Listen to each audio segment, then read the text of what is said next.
உங்கள் அத்தனை பேரையும் இங்கே இந்த நேரம் காண்பதிலே மிகுந்த மகிழ்ச்சி. உங்கள் அன்புக்கு நன்றி, வணக்கம்.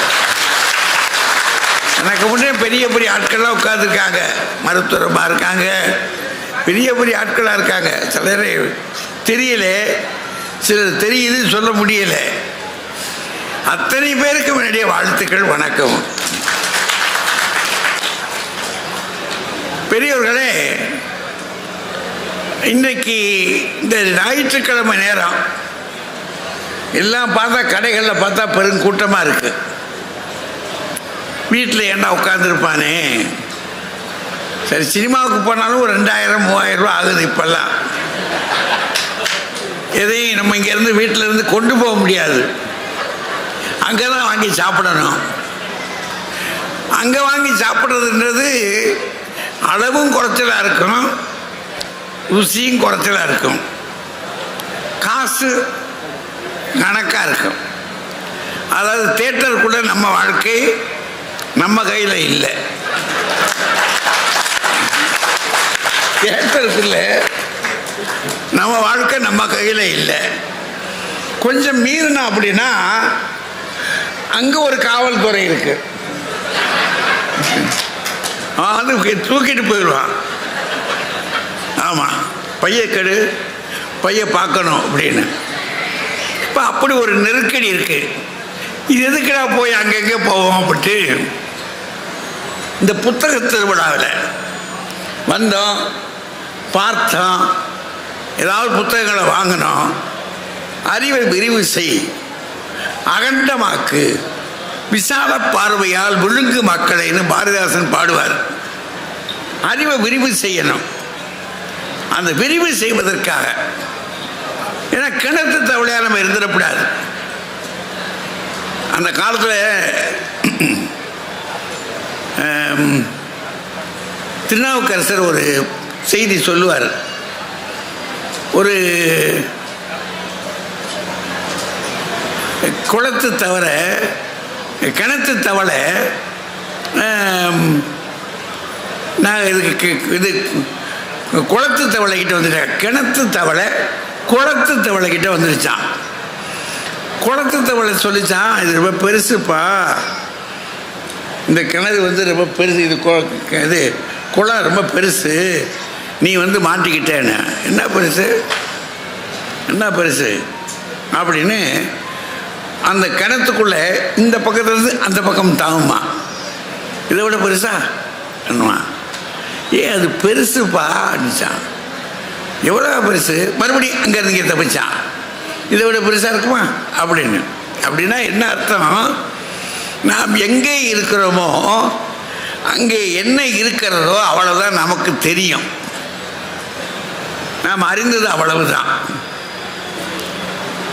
அறியாதது நிறைய இருக்கு.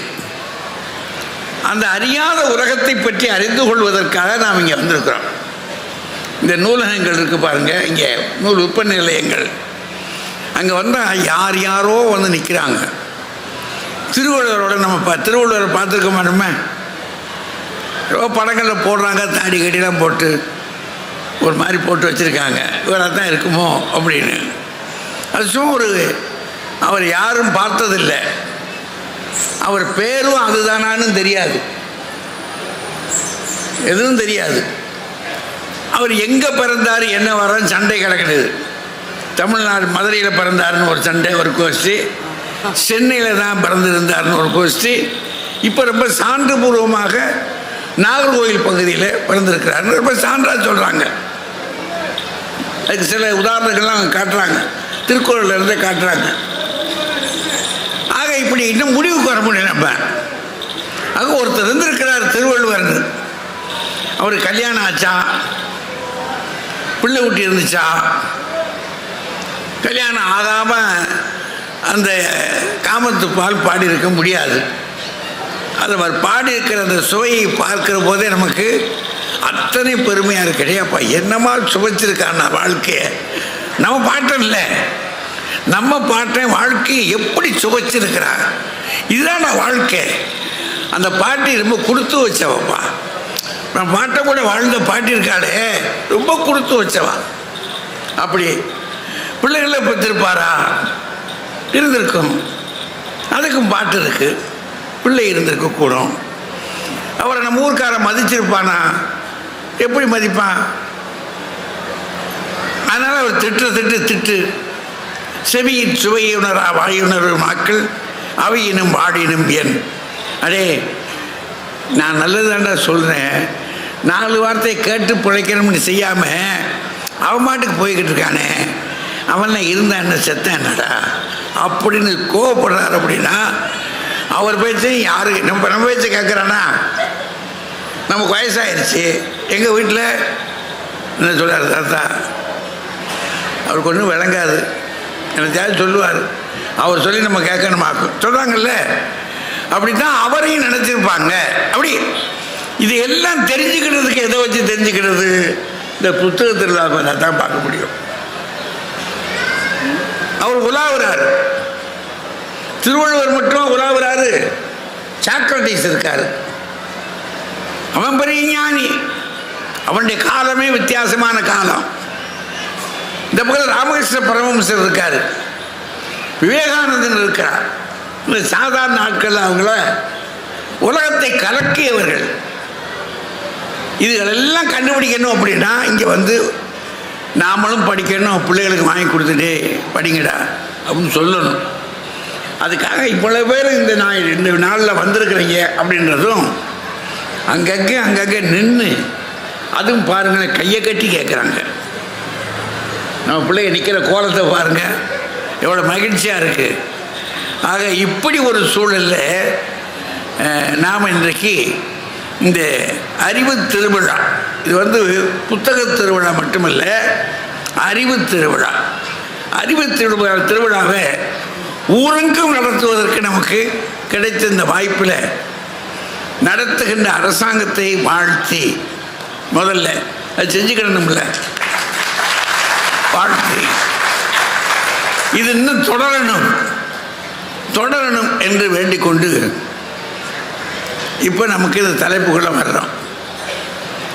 அதாவது இன்றைய சூழ்நிலையில், இன்னைக்கு இருக்கிற சூழ்நிலையில் நம்ம வாழ்க்கை யார் கையில்?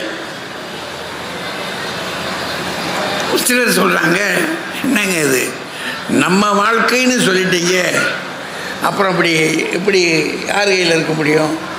நம்ம கையில் தான் இருக்கோம், நம்ம கையில் தான். அப்படி ஒரு சிலர் இல்லைங்க, அப்படி தெரியல, அது பிறர் கையில் அப்படின்னு சொல்கிறாங்க.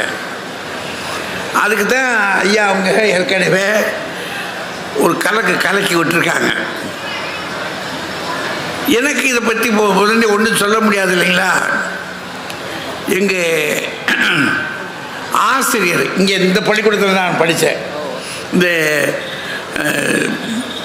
ஏசி ஹை ஸ்கூல்னு இங்கே இருக்கு பார்த்தீங்களா, இங்கே தான் நான் வந்து,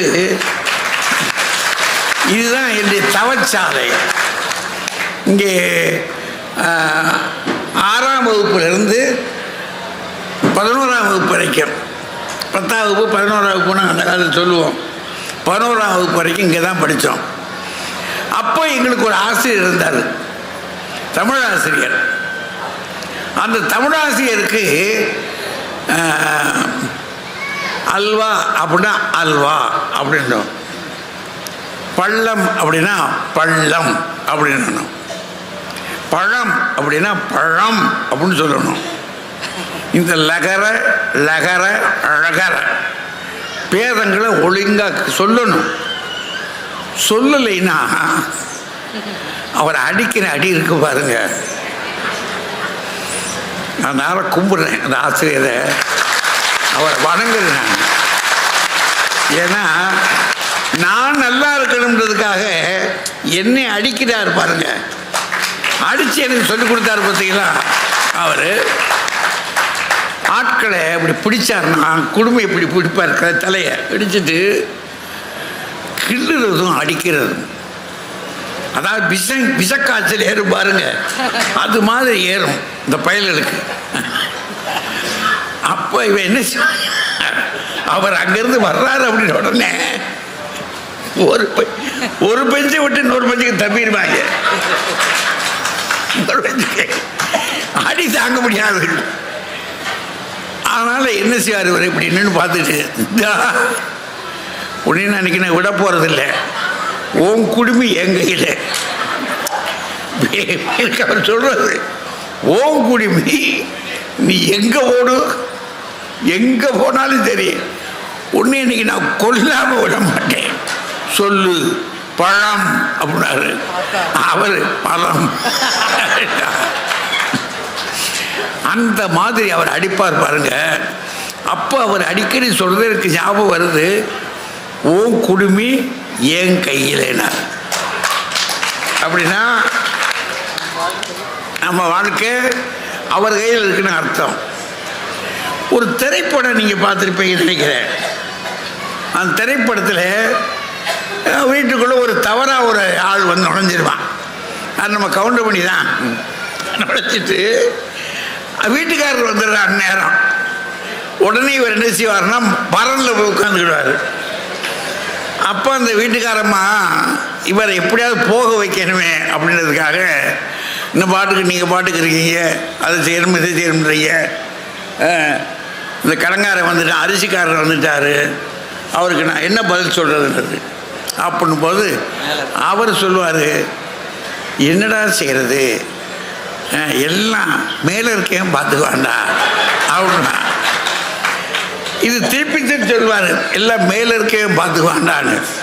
அப்படின்னா சில ஆட்களையும் சொல்கிறது, இந்த வட்டிக்கு வாங்குற ஆள், வட்டிக்கு கொடுக்குறாங்க பாருங்கள், அவங்ககிட்ட போய் அவன் பணத்துக்கு ரொம்ப பவனமாக இருப்பான். அவன் சொல்லுவான், நம்மளால் என்னங்க ஆக போகுது, எல்லாம் அவன் கையில் இருக்குது, எல்லாம் அவன் கையில் இருக்குது அப்படின்னு சொல்கிறான் பார்த்தீங்களா. அப்போ எல்லாமே இன்னொருத்தர் கையில் இருக்குன்னு சொல்கிறோம் ஒரு புறம். ஆனால் என் பணம் என் கையில் இருக்குது, கொடுக்க முடியுமா, யார் கையில் கொடுக்க முடியுமா, பணத்தை கொடுப்போமா. அதனால் நமக்கு ஒரு குழப்பம் வந்துடுது, சின்னடா செய்கிறது. அது இதில் என்ன செஞ்சுருக்காரு, தலைப்பை கொடுத்தது யாருன்றீங்க, இவர் தான், ராஜா தான். அது இன்றைய சூழ்நிலையிலையா, இப்போ நேற்று சூழ்நிலை கூட வேற, இன்றைக்கு இருக்கிற சூழ்நிலை எது யார் கையில் இருக்குது அப்படின்னு கேட்குறாரு. சரி, இப்போ நம்ம அங்கிட்டு போகலாம் வேண்டாம், சுருக்கம் வைக்கணும்ல, ஏன்னா 8:30க்குள்ளே முடிச்சாகணும். வாழ்க்கை அப்படின்னா அதை ஒரு பங்கு போட்டு பார்க்கலாம்.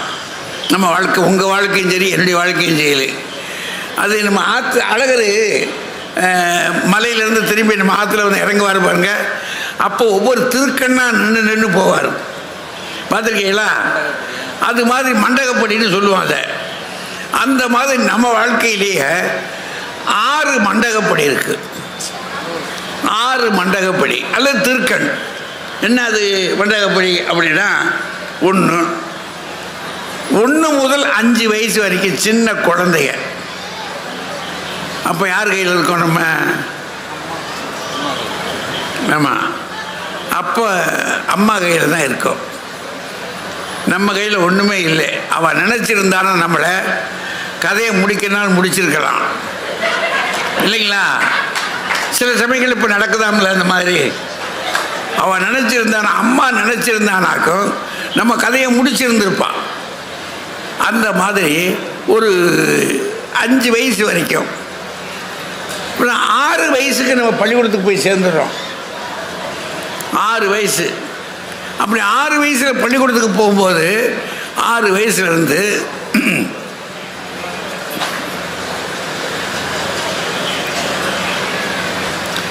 ஒரு 12th வரைக்கும் 12 வருஷம்.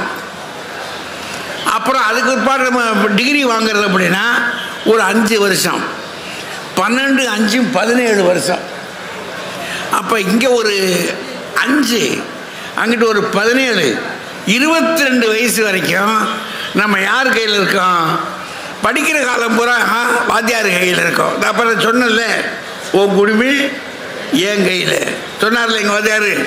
அப்படியே இன்னொருத்தர் இருந்தார், ஹோரஸ் டெய்லர்னு ஒருத்தர் இருந்தார். இங்கே தான் கணக்கு வாத்தியார். அவர் கொட்டுனார்னா அந்த பசுமலையிலேருந்து வருவார். சார் அவ்வளோ கணக்கு சொல்லிக் கொடுக்க, அந்த ஆள்கிட்ட கற்றுக்களை கொடுத்து வச்சுருக்கணும். கொடுத்து வச்சிருக்கணும் அவர்கிட்ட. ஆசிரியர்கள்னா அப்படி தெய்வங்கள். இவ்வளவுக்கு அன்றைக்கெல்லாம் நான் நினச்சி பார்க்குறேன். சம்பளம் ஒன்றும் கிடையாது அவங்களுக்கு, ரொம்ப குறைச்ச சம்பளம், 10 ரூபாய்க்கு கீழே, 10 ரூபாய்க்கு கீழே அன்றைக்கி சம்பளம். ஆனால் அவங்க படிப்புக்கு என்ன பாடுபட்டிருக்காங்கன்றீங்க நம்ம படிக்கிறதுக்கு. அவர் கொட்டுனார், இப்படி தான் வச்சுக்கிடுவார், இப்படி வச்சுக்கிட்டு கொட்டினார்னாக்கும் அப்படி. அந்த மாதிரி படிக்கிற காலம் முழுக்க நம்ம யாரோ ஒருத்தர் கையில் இருக்கோம். நம்ம வாழ்க்கையை சுழிக்கிறார். அவர் திருத்துற பேப்பரில் தான் நம்ம கதையே இருக்கு. நம்ம எழுதுனது ஒரு பக்கம் இருக்கு, அவர் திருத்துறது ஒன்று இருக்கு. நம்ம போய் மாத்தியாருக்கு குறைச்சி மார்க் போட்டால் சொல்லுவாங்க, வீட்டில் சண்டை போட்டுக்கிட்டே திருப்பி இருப்பாங்களா. அதுக்குள்ள இன்னொருத்தன் சொல்லுவான், 5 கிலோ நேரமாக இருந்திருக்கோம், நம்ம பேப்பர் சிக்கியிருக்கு, குழைச்சி நாமத்தை போட்டாங்க அப்படின்வான். அந்த மாதிரி இன்னொரு கையில் இருக்கிறோம். அந்த 22 வயசு வரைக்கும், 22 வயசுக்கு பிறகு ஒரு 3-4 வருஷம், ஒரு இன்னும் வச்சுக்கணுமோ ஒரு 5 வருஷம் கூட வச்சுக்கோமே, 27 வயசு வரைக்கும் பணியில் இருக்கோம், வேலைக்கு போயிடுறோம். அந்த வேலைக்கு போயிருக்கும்போது நம்ம யார் கையில் இருக்கோம்னா மேலதிகாரிகளுடைய கையில் இருக்கோம். மேலதிகாரிகள் பார்த்தா நமக்கு ப்ரொமோஷன்ஸ் கிடைக்கும். அவன் சுழிச்சுட்டானா போச்சு. அதிகாரிகள் இப்போ இவங்களுக்குலாம் நல்லா தெரியும், இல்லை அவங்க சுழிச்சுட்டாங்கன்னா டிசிப்ளின் ரொம்ப முக்கியம். இல்லை இப்போ நம்ம பள்ளிக்கூடங்கள்லேயே என்ன இருந்துச்சுன்னு சொன்னால், கான்ட்ராக்டு, கேரக்டர்னு ஒன்று இருக்கும் பார்த்தீங்களா. அந்த கேரக்டரில் ஹெட்மாஸ்டர் தான் எழுதுவார், வாத்தியாரை கேட்டு. அவர் என்ன எழுதுகிறாரோ அதுதான். அப்போ படிக்கிற காலம் முழுக்க நம்ம இன்னொருத்தர் கையில் இருக்கோம். சரி, அதுக்கு ஒரு பாடு நம்ம படித்து வேலைக்கு போயிட்டோம்னு வச்சுக்கோங்க. வேலைக்கு போன பாடு இன்னொருத்தர் கைக்கு வந்துடுறோம். அவங்க என்ன எழுதுகிறாங்களோ அதை வச்சுக்கிட்டு. அதுக்கு பிறகு சொல்லும்போதே சொல்லிட்டாங்க, இல்லத்தில் தான் நாங்கள் கல்யாணம் ஆயிடுச்சுன்னா இருக்கட்டும், கல்யாணம் ஆகிருச்சுன்னா எப்படின்றீங்க? அந்த அம்மாவை கேட்காம ஏதாவது சொல்ல முடியுமா? யார் சீரழிகிறது? இது ஒரு வார்த்தை அவளை கேட்டுக்கிறது நியாயம் கூட தானே. நம்முடைய பாதி உடம்புல பாதி, நம்மள பாதியில் அவளுக்கு முழு உரிமை இருக்குல்ல. வயதில் சின்னவளாக இருக்கலாம், அறிவில் ஒன்றும் சளைச்சவா இல்லை. அதனால் நம்மகிட்ட அவட்ட ஒரு வார்த்தை, என்னப்பா என்ன செய்யலாம் அப்படின்னா, செய்யுங்க. என்னைய கேட்குறீங்க, நல்லா என்னையே காட்ட மாதிரி தான். உங்கள் அக்காவுக்கு செய்யும்போது என்னையா காட்ட அப்படி ஒரு சொருகுவா. அதையும் வாங்கிக்கிட்டு தான் அப்புறமேலு நைஸா என்ன செய்யணும் சொல்லு கேட்குறோம்ல. அப்போ நாமும் அவளும் நாமும் அது கடைசி காலம் வரைக்கும் அது இருக்குது. அப்போது இப்போ எத்தனாவது பயணம்? இது 4வது பயணம், 4வது திருக்கண்ணு. இது 5வது திருக்கண்ணு பிள்ளை பெற்றுறோம், தகப்பன் ஆயாச்சு. இப்போ தந்தை ஸ்தானத்துக்கு வந்துட்டோம். அப்புறம் அந்த பிள்ளைகளை வளர்க்குறது, அதுக்கு போகிறது, அங்கே இங்கே போகிறது. அவன் போய் என்னாச்சுப்பா சொல்கிறீங்க, நம்மளை எடுத்தெறிஞ்சு பேசுவான், அதையும் கேட்டுக்கிறது. அப்படி ஒரு கட்டம், 5வது கட்டம்.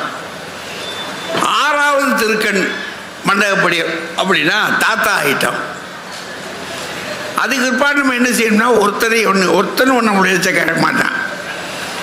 அதுக்கு முன்னாடி அப்பா கேட்க போகிறதில்ல, மருமக கேட்க போகிறதில்ல. இப்போ 6வது கட்டத்துக்கு வந்த பிற்பாடு ஒருவரும் கேட்க மாட்டான். அதனால தான் பெரியவர் என்ன செஞ்சானா, தொல்காப்பியத்தில் அடே காதல் முதிர்ந்த காலம், அது காமம் சார்ந்த கடைக்கோட்காலம் என்னுவான். அது காதல் முதிர்ந்த கடைசி காலம்.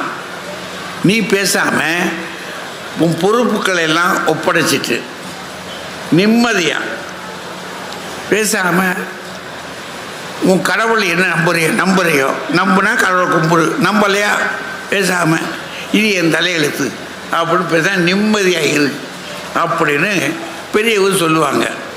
அது 6வது திருக்கண்ணு. இப்போ அந்த 6 திருக்கண்ணுக்குள்ளே மண்டபப்படிக்குள்ளே நம்ம நுழைஞ்சி அப்புறம் அதுக்கு மேலே ஏதாவது இருக்காங்க. 60 வயசு ஆயிடுச்சுனாலே 60 வந்துட்டாலே சொல்லிடுறான் அவர் 60ங்க அவ்வளோதாங்க. வேலை பார்க்குற இடத்துலேருந்து விரட்டி விட்டுட்டான் முதல்ல. அப்பா முதல்ல பாப்பிடு நீ எப்படின்னா நம்ம சொல்லணும், நான் என்ன ஹேலன் ஹெல்த்தியாக தானே இருக்கேன், நான் இன்னும் எதில் குறைஞ்சி போயிட்டேன், என்னை வெளியே அனுப்புகிறீங்க. அது அமெரிக்காவுக்குள்ள என்ன பிறக்கணும். அமெரிக்காவில் அவன் அப்படி வச்சுருக்கிறான், எவ்வளோ நாளைக்கும் வேலை பாரு, முடிஞ்ச உட்பாடு ஒன்றால் முடியலன்னா நின்றுக்கன்றான். இப்போ நமக்கு அப்படி கிடையாது. நமக்கு எப்படா 60 ஆகும்னு அடுத்த சீட்டுக்காரன் காத்திருப்பான்.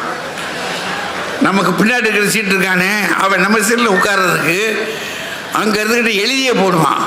அவருக்கு வயது போன வருஷமே ஆகிவிட்டது, இன்னும் ஏமாற்றி கொண்டே அலைகிறார் அப்படின்பான்.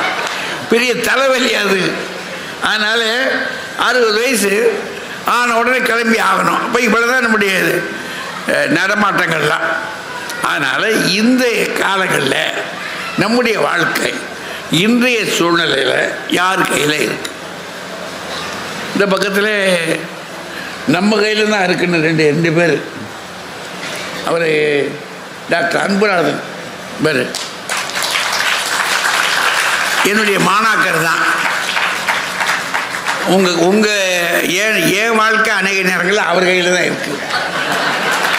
அடிக்கடி போய் கையை காட்டி அவர் பல்ஸை பார்த்து சொல்லிடுவார். அப்படியே எல்லாம் ஒரு பார்த்துட்டு கவலை இல்லை பார்த்துங்க, நிதானமாக சாப்பிடுங்க அப்படின்னு ஒரு ஆலோசனை சொல்லுவார். நல்ல மருத்துவர், ஹோமியோபதி. அவர் பக்கத்தில் இருக்காங்க அவர் ராஜ்குமார், அவர் ஆசிரியர், ராஜபாளையத்தில் இருக்கார், நல்லா பேசுவார் அவர். இந்த 2 பேர் என்ன சொல்கிறாங்க, நம்ம வாழ்க்கை நம்ம கையில் தான் இருக்குது. ஆரியா போய்கிட்டு உன் பாக்கெட்டில் இருக்க பணம் உன் பாக்கெட்டில் தானே இருக்கான், வேறு யார் கையிலையும் கொடுத்துருவீங்களோ வாசம் தானேங்க. நம்ம பாக்கெட்டில் பணம் இருக்குது, நம்ம பணம் நம்ம கையிலேயாங்க இருக்குது. எப்பா உன் கையிலே இருக்கும் எடுத்துக்க அப்படி சொல்லிடுவோமா? இல்லை. அதனால் அவர் நம்ம வாழ்க்கை நம்ம கையில் தான் இருக்குன்றாங்க. இந்த பக்கத்தில் நம்ம முனைவர் ரேவதி அம்மா, அவங்க இங்கே சிறந்தமிழ் கல்லூரியில் இருக்காங்க. அவங்க சொல்கிறாங்க, இல்லைங்க நான் வகுப்பு விட்டு வெளியேறது என் பையங்க கையில் இருக்குன்றாங்க.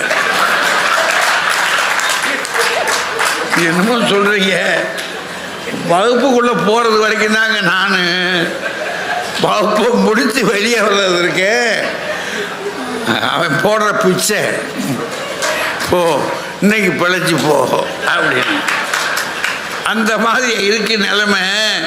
அதனால் பிறர் கையில் தாங்க இருக்குது அப்படின்னு அவங்க சொல்கிறாங்க. அவர் ராஜா அவர் தெளிவாக சொல்கிறார், ஆமாங்க பிறர் கை தான். சும்மா நம்ம நினச்சிக்கிட்டு இருக்கான், நம்ம கையில் ஒன்றும் இல்லைங்க, ஒன்றும் இல்லை. சந்தோஷமாக இருக்கிறான்லாம் கல்யாணத்தை கட்டினான், சந்தோஷமாக இருக்கிறான் தான் கட்டினான், நித்தம் பிடுங்குது. மகிழ்ச்சியாக இருக்கலாம்னு தான் பிள்ளைய பெற்றான்.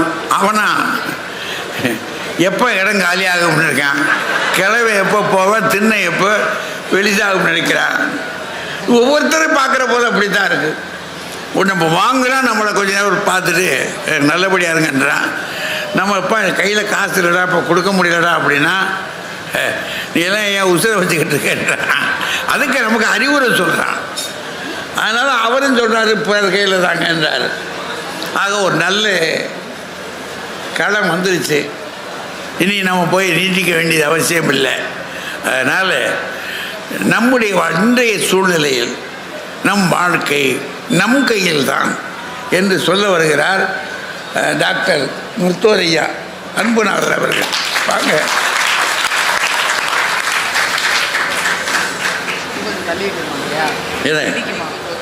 இல்லையா ஐயா அவர்களிடம் ஒரு மாணவனாக பயிலக்கூடிய வாய்ப்பை பெற்ற நான் என்னுடைய முதற்கண் வணக்கத்தை என்னுடைய ஆசானும் இந்த பட்டிமன்றங்களின் தமிழ்நாட்டில், அதாவது தமிழிலே பட்டிமன்றத்தினுடைய பிதாமகன் என்றுதான் அவரை சொல்வேன். இந்த பட்டிமன்றத்துக்கு நடுவராக இருக்கின்றார். அவருக்கு என்னுடைய முதற்கண் வணக்கங்களை தெரிவித்துக் கொள்கின்றேன். அதேபோல் மதுரை மாநகராட்சியினுடைய அல்லது மதுரை நகரினுடைய காவல்துறை ஆணையாளராக வந்து ஒரு குழப்பி விட்டு தலைமை உரை ஆற்றி அமர்ந்து கேட்டுக்கொண்டிருக்கின்றார் ஆணையாளர் அவர்கள். அவரோடு வந்திருக்கக்கூடிய துணை ஆணையாளர்கள், உதவி ஆணையாளர்கள் அனைவருக்கும் என்னுடைய வணக்கங்கள். ஒவ்வொரு ஆண்டும் இந்த புத்தக திருவிழாவை சிறப்பாக நடத்தி கொண்டு வருகின்ற தமிழ்நாடு அரசாங்கம், மதுரை மாவட்ட நிர்வாகம், பப்பாசி போன்ற அனைவருக்கும் என்னுடைய வாழ்த்துக்களும் வணக்கங்களும். அந்த பக்கத்தில் 2 பேச்சாளர்கள் உட்காந்துருக்காங்க. அவங்க ஜெயிக்க போறதே அவங்க கையில் இல்லை, எங்க கையில தான் இருக்குன்னு சொல்லி பேசுறதுக்கு உட்காந்துருக்காங்க. அவங்க அணி ஜெயிக்கணும்னா நாங்க தான் காரணம் அப்படின்ற மாதிரி உட்காந்து நீங்க உளரணும் உட்காந்துருக்காங்க. அவங்க ராஜா அண்ணன், அப்புறம் ரேவதி மேடம், எனக்கு உறுதுணையாக இருக்கிற ராஜசேகர், ராஜ்குமார் சார், அனைவருக்கும் என்னுடைய வணக்கங்கள். மதுரை வாழ் ரசிகர்கள், கல்விக்கும் அறிவுக்கும் பெயர் பெற்ற மதுரை வாழ் மக்களையும் இந்த மாலை நேரத்திலே வணங்கிக் கொள்கின்றேன். ஐயா, வாழ்க்கையில் பல சாதனைகளை செய்த ஒரு பெரிய தொழில் அதிபர், பெரிய வெற்றியாளர், அவர்கிட்ட கேட்குறாங்க,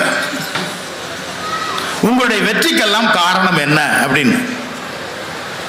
அவர் சொல்றாரு, நான் எடுத்த முடிவுகள் தான் என்னுடைய வாழ்க்கையினுடைய வெற்றிக்கு காரணம் அப்படின்னு சொல்லி சொன்னார். வாழ்க்கையில் ஜெயிக்கிறதுக்கு என்னென்ன செய்யணும் அப்படின்னு சொல்லி பல பேர்கிட்ட கேட்ட பொழுது பல உளவியலாளர்கள், பல பேராசிரியர்கள் சொன்ன பதில், நம் சொந்த அனுபவத்தின் மூலம் பெற்ற ஞானத்தினால் நாம் எடுக்கும் முடிவுகள் தான் நம் வாழ்க்கையை தீர்மானிக்கின்றன அப்படின்னு சொல்லி சொல்றாங்க. சொந்த அனுபவம்னா அது செயல் அனுபவமாக இருக்கலாம், கற்று தெளிந்து அதனால் பெற்ற அனுபவமாக இருக்கலாம். அதை பெற்று அதன் மூலம் எனக்கு கிடைத்த ஞானம், அதன் மூலம் நான் எடுக்கும் முடிவுகள், இதுதான் வாழ்க்கையில வெற்றியை தீர்மானிக்கிறது. இதைத்தான் பாரதியும் சொல்றான், நன்றி தேர்ந்திடல் வேண்டும், இந்த ஞானம் வந்தால் பின்பு நமக்கென்ன வேண்டும் அப்படிங்கிறான். இதுதான் செய்யக்கூடியது, செய்யக்கூடாது என்பதை நீ தெரிந்து அந்த ஞானம் உனக்கு வந்து விட்டாலே போடுண்டா, அதுக்கு மேல என்ன வேணும் அப்படின்னு கேட்கிறான். அப்ப வாழ்க்கையின் வெற்றி நாம் நம்மை புரிந்து கொண்டு, நமது திறமைகளை தெரிந்து கொண்டு, அனுபவத்தின் வாயிலாக கிடைக்கக்கூடிய அந்த ஞானத்தின் மூலமாக நாம் பெறுகின்ற அந்த அல்ல எடுக்கின்ற முடிவுகள், அதுதான் வாழ்க்கையை முடிவு பண்ணுது.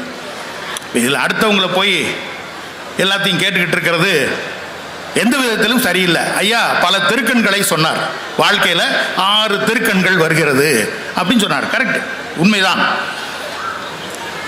இது எல்லா மிருகங்களிலும் உயிரினங்களிலும் நாம் பார்க்கலாம். கோழி குஞ்சு பொரிக்குது, எல்லா குஞ்சுகளையும் பெட்டைக்குள்ளே வைத்து அதை அப்படியே அரவணைத்து பாதுகாத்து கூட்டிக் கொண்டே ஓடுது அங்கே இங்கேயும். அதுக்கு இறை தேட சொல்லித் தருகின்றது. எல்லாம் ஒரு காலகட்டத்துக்கு தான். அதுக்கப்புறம் பக்கத்தில் போச்சுன்னா கொத்தி விரட்டி விட்டுரும். அதே போல்தான் இந்த உலகில் வாழ வேண்டும் என்றால் நான் வாழ வேண்டும், எல்லாமே நம் கையில் தான் இருக்கின்றது என்ற உணர்வு வேண்டும். இதுதான் என்ன சொல்றாங்க, ஒருத்தன் வறுமையில் வாழ்க்கையில் கஷ்டப்படுகிறான்னா அவனுக்கு சாப்பாடை கொடுக்காத, மீனை கொடுக்காத, அவனுக்கு மீன் பிடிக்க கற்றுக்கொடு, அவன் தன்னம்பிக்கையை வளர்த்து விடு.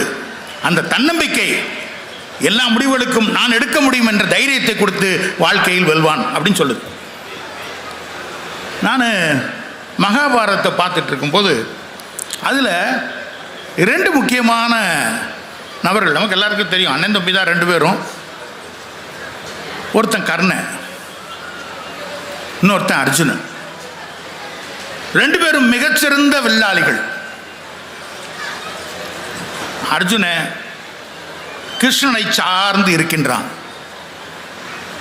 எல்லாம் கிருஷ்ணார்ப்பணம் என்றே இருக்கின்றான், மாற்றேன்றான். ஏய் நீ தாண்டா செய்யணும் அப்படின்றான் கிருஷ்ணன். அவனுக்கு உபதேசம் சொல்றான். எல்லாமே கிருஷ்ணனை சார்ந்த வாழ்க்கை அர்ஜுனனுடைய வாழ்க்கை. பிறந்ததிலிருந்தே தூக்கி போடப்பட்டு விட்டான் கர்ணன். அவன் யார் என்று அவனுக்கே தெரியாமல் வளர்கின்றான். எல்லா முடிவுகளையும் அவனே எடுக்கின்றான். கிருஷ்ணனை தேடி ஓடுகின்றான் அர்ஜுனன். அவனுக்கு சாரதி தேவை, பார்த்தனுக்கு சாரதி தேவை. ஆனால் கர்ணனை தேடி கடவுளே வருகின்றார். சொந்த வாழ்க்கையில் ஒவ்வொரு முடிவையும் எடுக்கக்கூடிய கர்ணனை தேடி கிருஷ்ணனே வந்து யாசகம் கேட்கின்றான் கடைசியில். இதன் மூலமாக நான் தெரிந்து கொள்ள, மகாபாரதத்திலிருந்து பல விஷயங்களை நாம் தெரிந்து கொள்ளலாம். நான் தெரிந்து கொள்ளக்கூடிய முக்கியமான விஷயம், கடவுளை தேடி ஓடலாம், ஆனால் நல்ல காரியங்களை நாமே செய்யும் பொழுது கடவுள் நம்மை தேடி வருவார் என்று. இந்த மாதிரி அனுமன் ஒரு கேரக்டர் ராமாயணத்தில் இருக்கு. அனுமன் இல்லாட்டினா ராமாயணம் இல்லை அப்படின்னு நான் சொல்லுவேன். ஏன்னா பல முக்கியமான வேலைகளை அனுமன் தான் செஞ்சிருக்கான். சீதை எங்க இருக்கான்னு யாருக்குமே தெரியல. இவன் தான் போய் இங்கே தான் இருக்கிறான்னு சொல்றான். பார்த்துட்டு சொல்றான். அதை கூட கொஞ்சம் மாற்றி சொல்லாம கண்டேன் சீதைன்னு சொல்றான். அதில் அர்த்தம் நிறைய இருக்குது.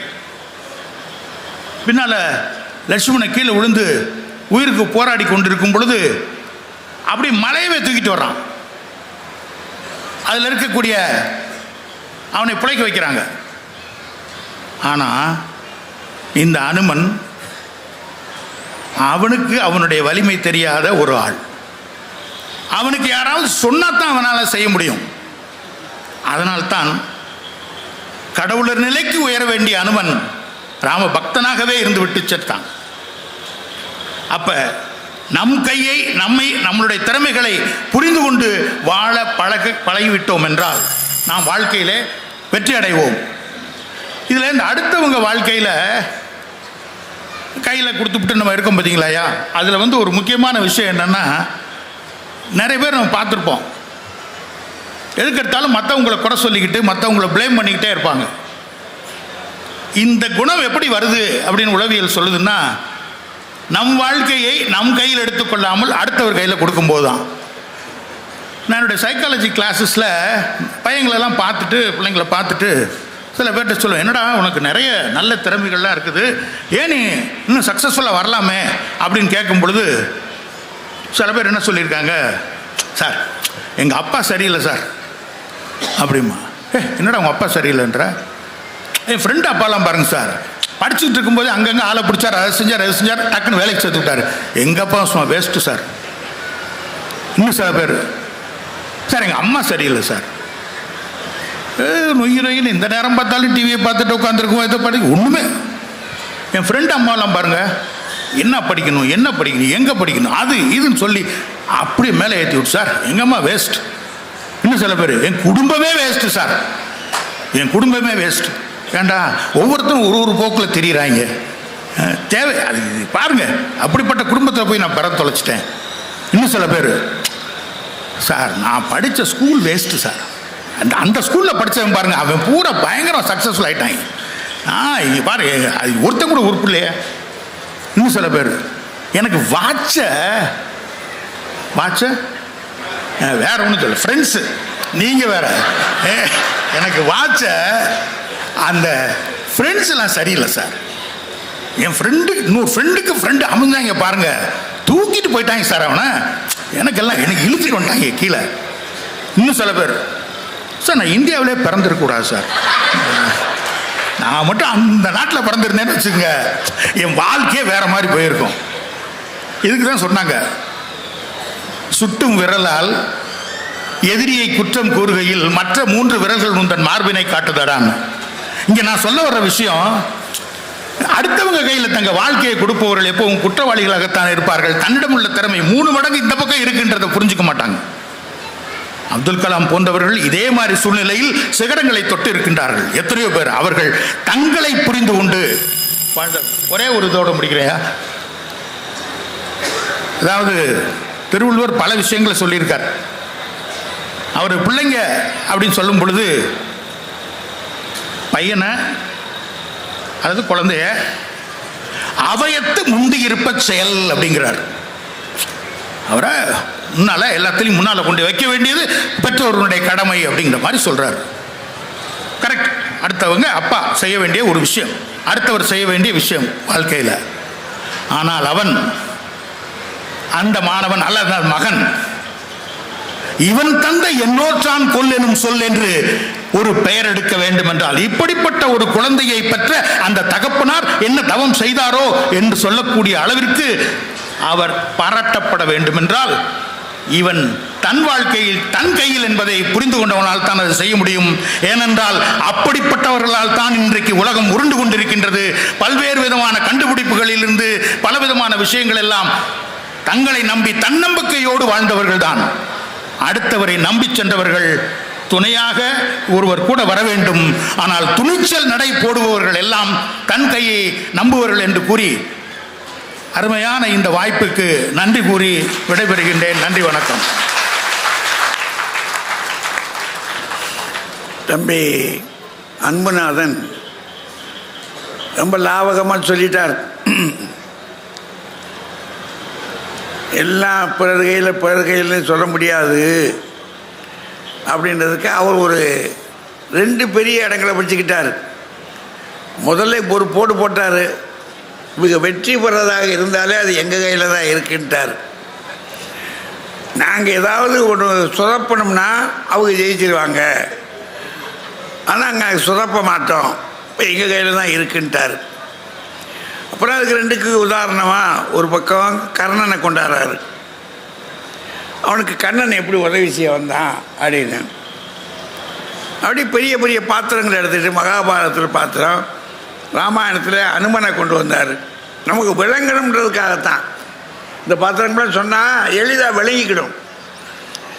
அதை வச்ச ஓ அப்படி இருக்கோ அப்படி நம்ம நினச்சிக்கிடுவோம்ல, அதுக்காகத்தான். அந்த மாதிரிலாம் கொண்டாந்து ஒரு வழியாக அவர் கட்சியை நிறுத்தி வச்சிருக்கிறார். நல்லாவே செஞ்சிருக்கிறார். நல்லா செஞ்சால் தான் சிலருக்கு பிடிக்காதுல்ல. இப்போ அவர் நல்லா பேசிட்டார். இப்போ இந்த அம்மா என்ன செய்யலாம், ஐயா நான் கொஞ்சம் விவரம் இல்லாமல் வந்துட்டேன், இவ்வளோ விஷயம் அதில் இருக்குன்றது எனக்கு தெரியாது, அவங்க சொல்லிட்டாங்க போதும் அப்படியே தீர்ப்பு சொல்லுங்க அப்படின்னா நம்ம ஜனகணமன பாடிடலாம். ஆனால் இந்த அம்மா இருக்கிற வேகத்துக்கு அப்படியே இருக்க போது. வாங்க தாயி ரேவதி அம்மா வாங்க.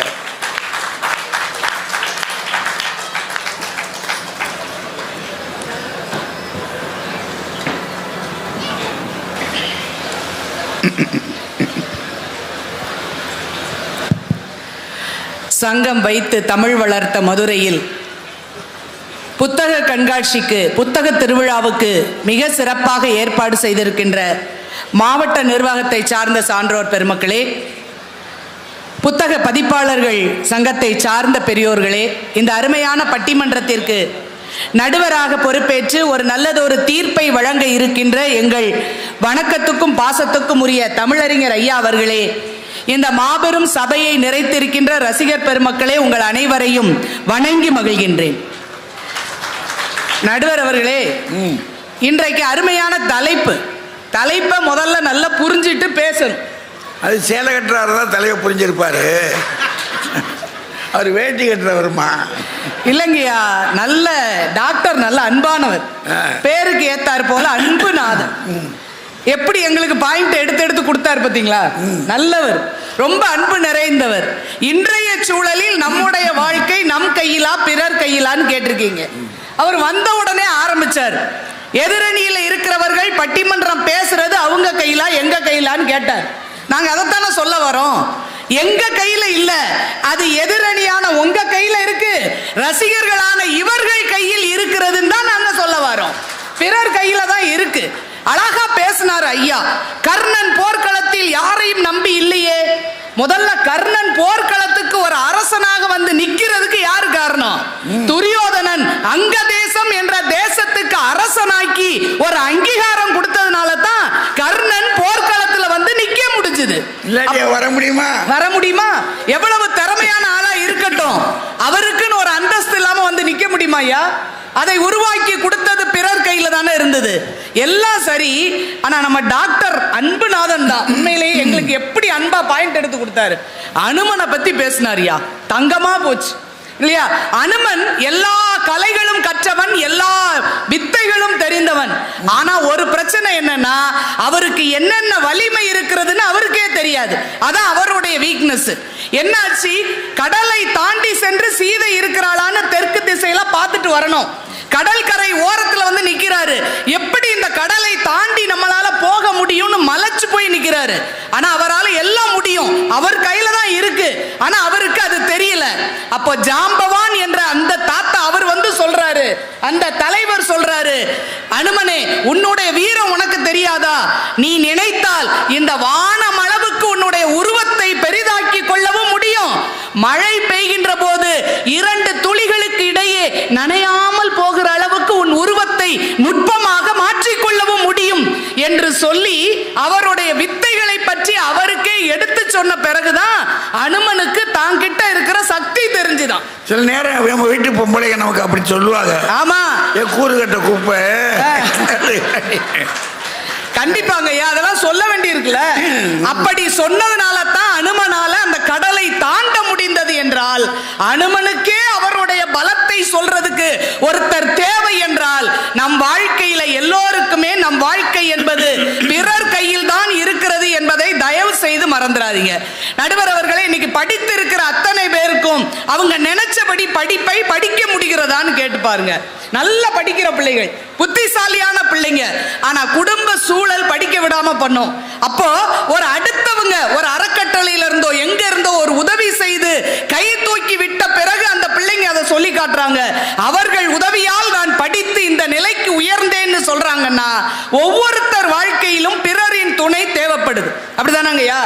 அகரம் அறக்கட்டளையில இருந்து இப்ப 15வது ஆண்டு விழா கொண்டாடுறாங்க.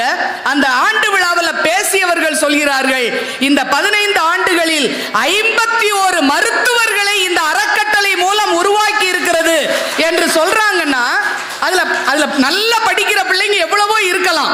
ஆனா வீட்டில் உள்ள குடும்ப சூழல் படிக்க வழி இல்லை. ஆனா ஒரு அறக்கட்டளையில் இருந்து உதவி செய்து நீங்க படிக்க விரும்புற அளவுக்கு படிங்கன்னு படிக்க வைக்கிறார்கள் என்றால், அந்த உதவி அந்த பிள்ளைகளை உருவாக்கி இருக்கிறது. அதுல கல்லுடைக்கிற குடும்பத்திலிருந்து ஒரு டாக்டர் வந்திருக்காரு, கரண்டே இல்லாத வீட்டில இருந்து ஒரு டாக்டர் வந்திருக்காரு. இப்படி மிகவும் பின்தங்கிய குடும்பங்களில் இருந்தெல்லாம் மருத்துவர்கள் உருவாகி இருக்கிறாங்கன்னா பிறருடைய துணைதானே. நம்முடைய குடியரசுத் தலைவர், முன்னாள் குடியரசுத் தலைவர் அப்துல் கலாம் ஐயா அவர்கள்ட்ட பேட்டி கேட்கும்போது சொன்னாங்க, நீங்கள் நம்முடைய குடியரசுத் தலைவராக வந்தது இந்த நாட்டுக்கு பெரும் பேரு என்று சொன்னபோது கலாம் ஐயா சொன்னார்கள், என்னை இந்த நேரத்தில் இந்த அளவுக்கு உருவாக்கிய ஆசிரியர்களை நான் நினைத்து பார்க்கிறேன் என்று அவர் சொல்கிறார் என்றால், அங்கதாங்க பிறர் கையில நம்ம ஆகிருக்குன்னு இல்லையா? ஒரு கடற்கரையில கொண்டு நிறுத்தி, அவர் படித்தது அங்கதானே ராமேஸ்வரம், கடற்கரையில் கொண்டு நிறுத்தி கடல் பறவைகள் பறக்கிறதெல்லாம் ஆசிரியர் காட்டுவாராம். எப்படி பறக்குது பாரு, அது ரெக்கைகளையும் வாலையும் பயன்படுத்தி எப்படி பறக்கிறது, எப்படி திசை திரும்புகிறது என்றெல்லாம் பறவையை காட்டி விமான தொழில்நுட்பத்தை என் ஆசிரியர் சொல்லிக் கொடுத்தார். அதனால் தான் எனக்கு விமான பொறியியல் படிக்க வேண்டும் என்ற எண்ணம் உருவானது என்று சொல்கிறார் என்றால், அப்படி உருவாக்கியது நம்முடைய பிறர் கையில தானே இருக்கு. அது மட்டும் இல்ல, வாழ்க்கையில யாரோ ஒருத்தர் தியாகம் செஞ்சு நம்மளை தூக்கி விடுவாங்க. அதெல்லாம் நடக்கும்ல ஐயா. இஸ்ரோவோட ஒரு விஞ்ஞானி கே சிவன் அப்படின்னு ஒருத்தர் இருக்காரு, நமக்கெல்லாம் தெரிஞ்சவர் தான், படிச்சிருக்கோம். அவரு ஊர் தான் இந்த எழுதிட்டு இருக்காருல அடுத்தால, அவருடைய ஊர் கன்னியாகுமரி மாவட்டம் சரக்கல் விளைங்கிற ஒரு சின்ன கிராமத்தை சேர்ந்தவர். அவங்க குடும்பம் ரொம்ப கஷ்டப்பட்ட குடும்பம். மாந்தோப்புல மாங்காய் எல்லாம் பறிச்சு அந்த வேலை பார்க்குற குடும்பம். இவரை படிக்க வைக்கிறதுக்கு வசதி இல்லை.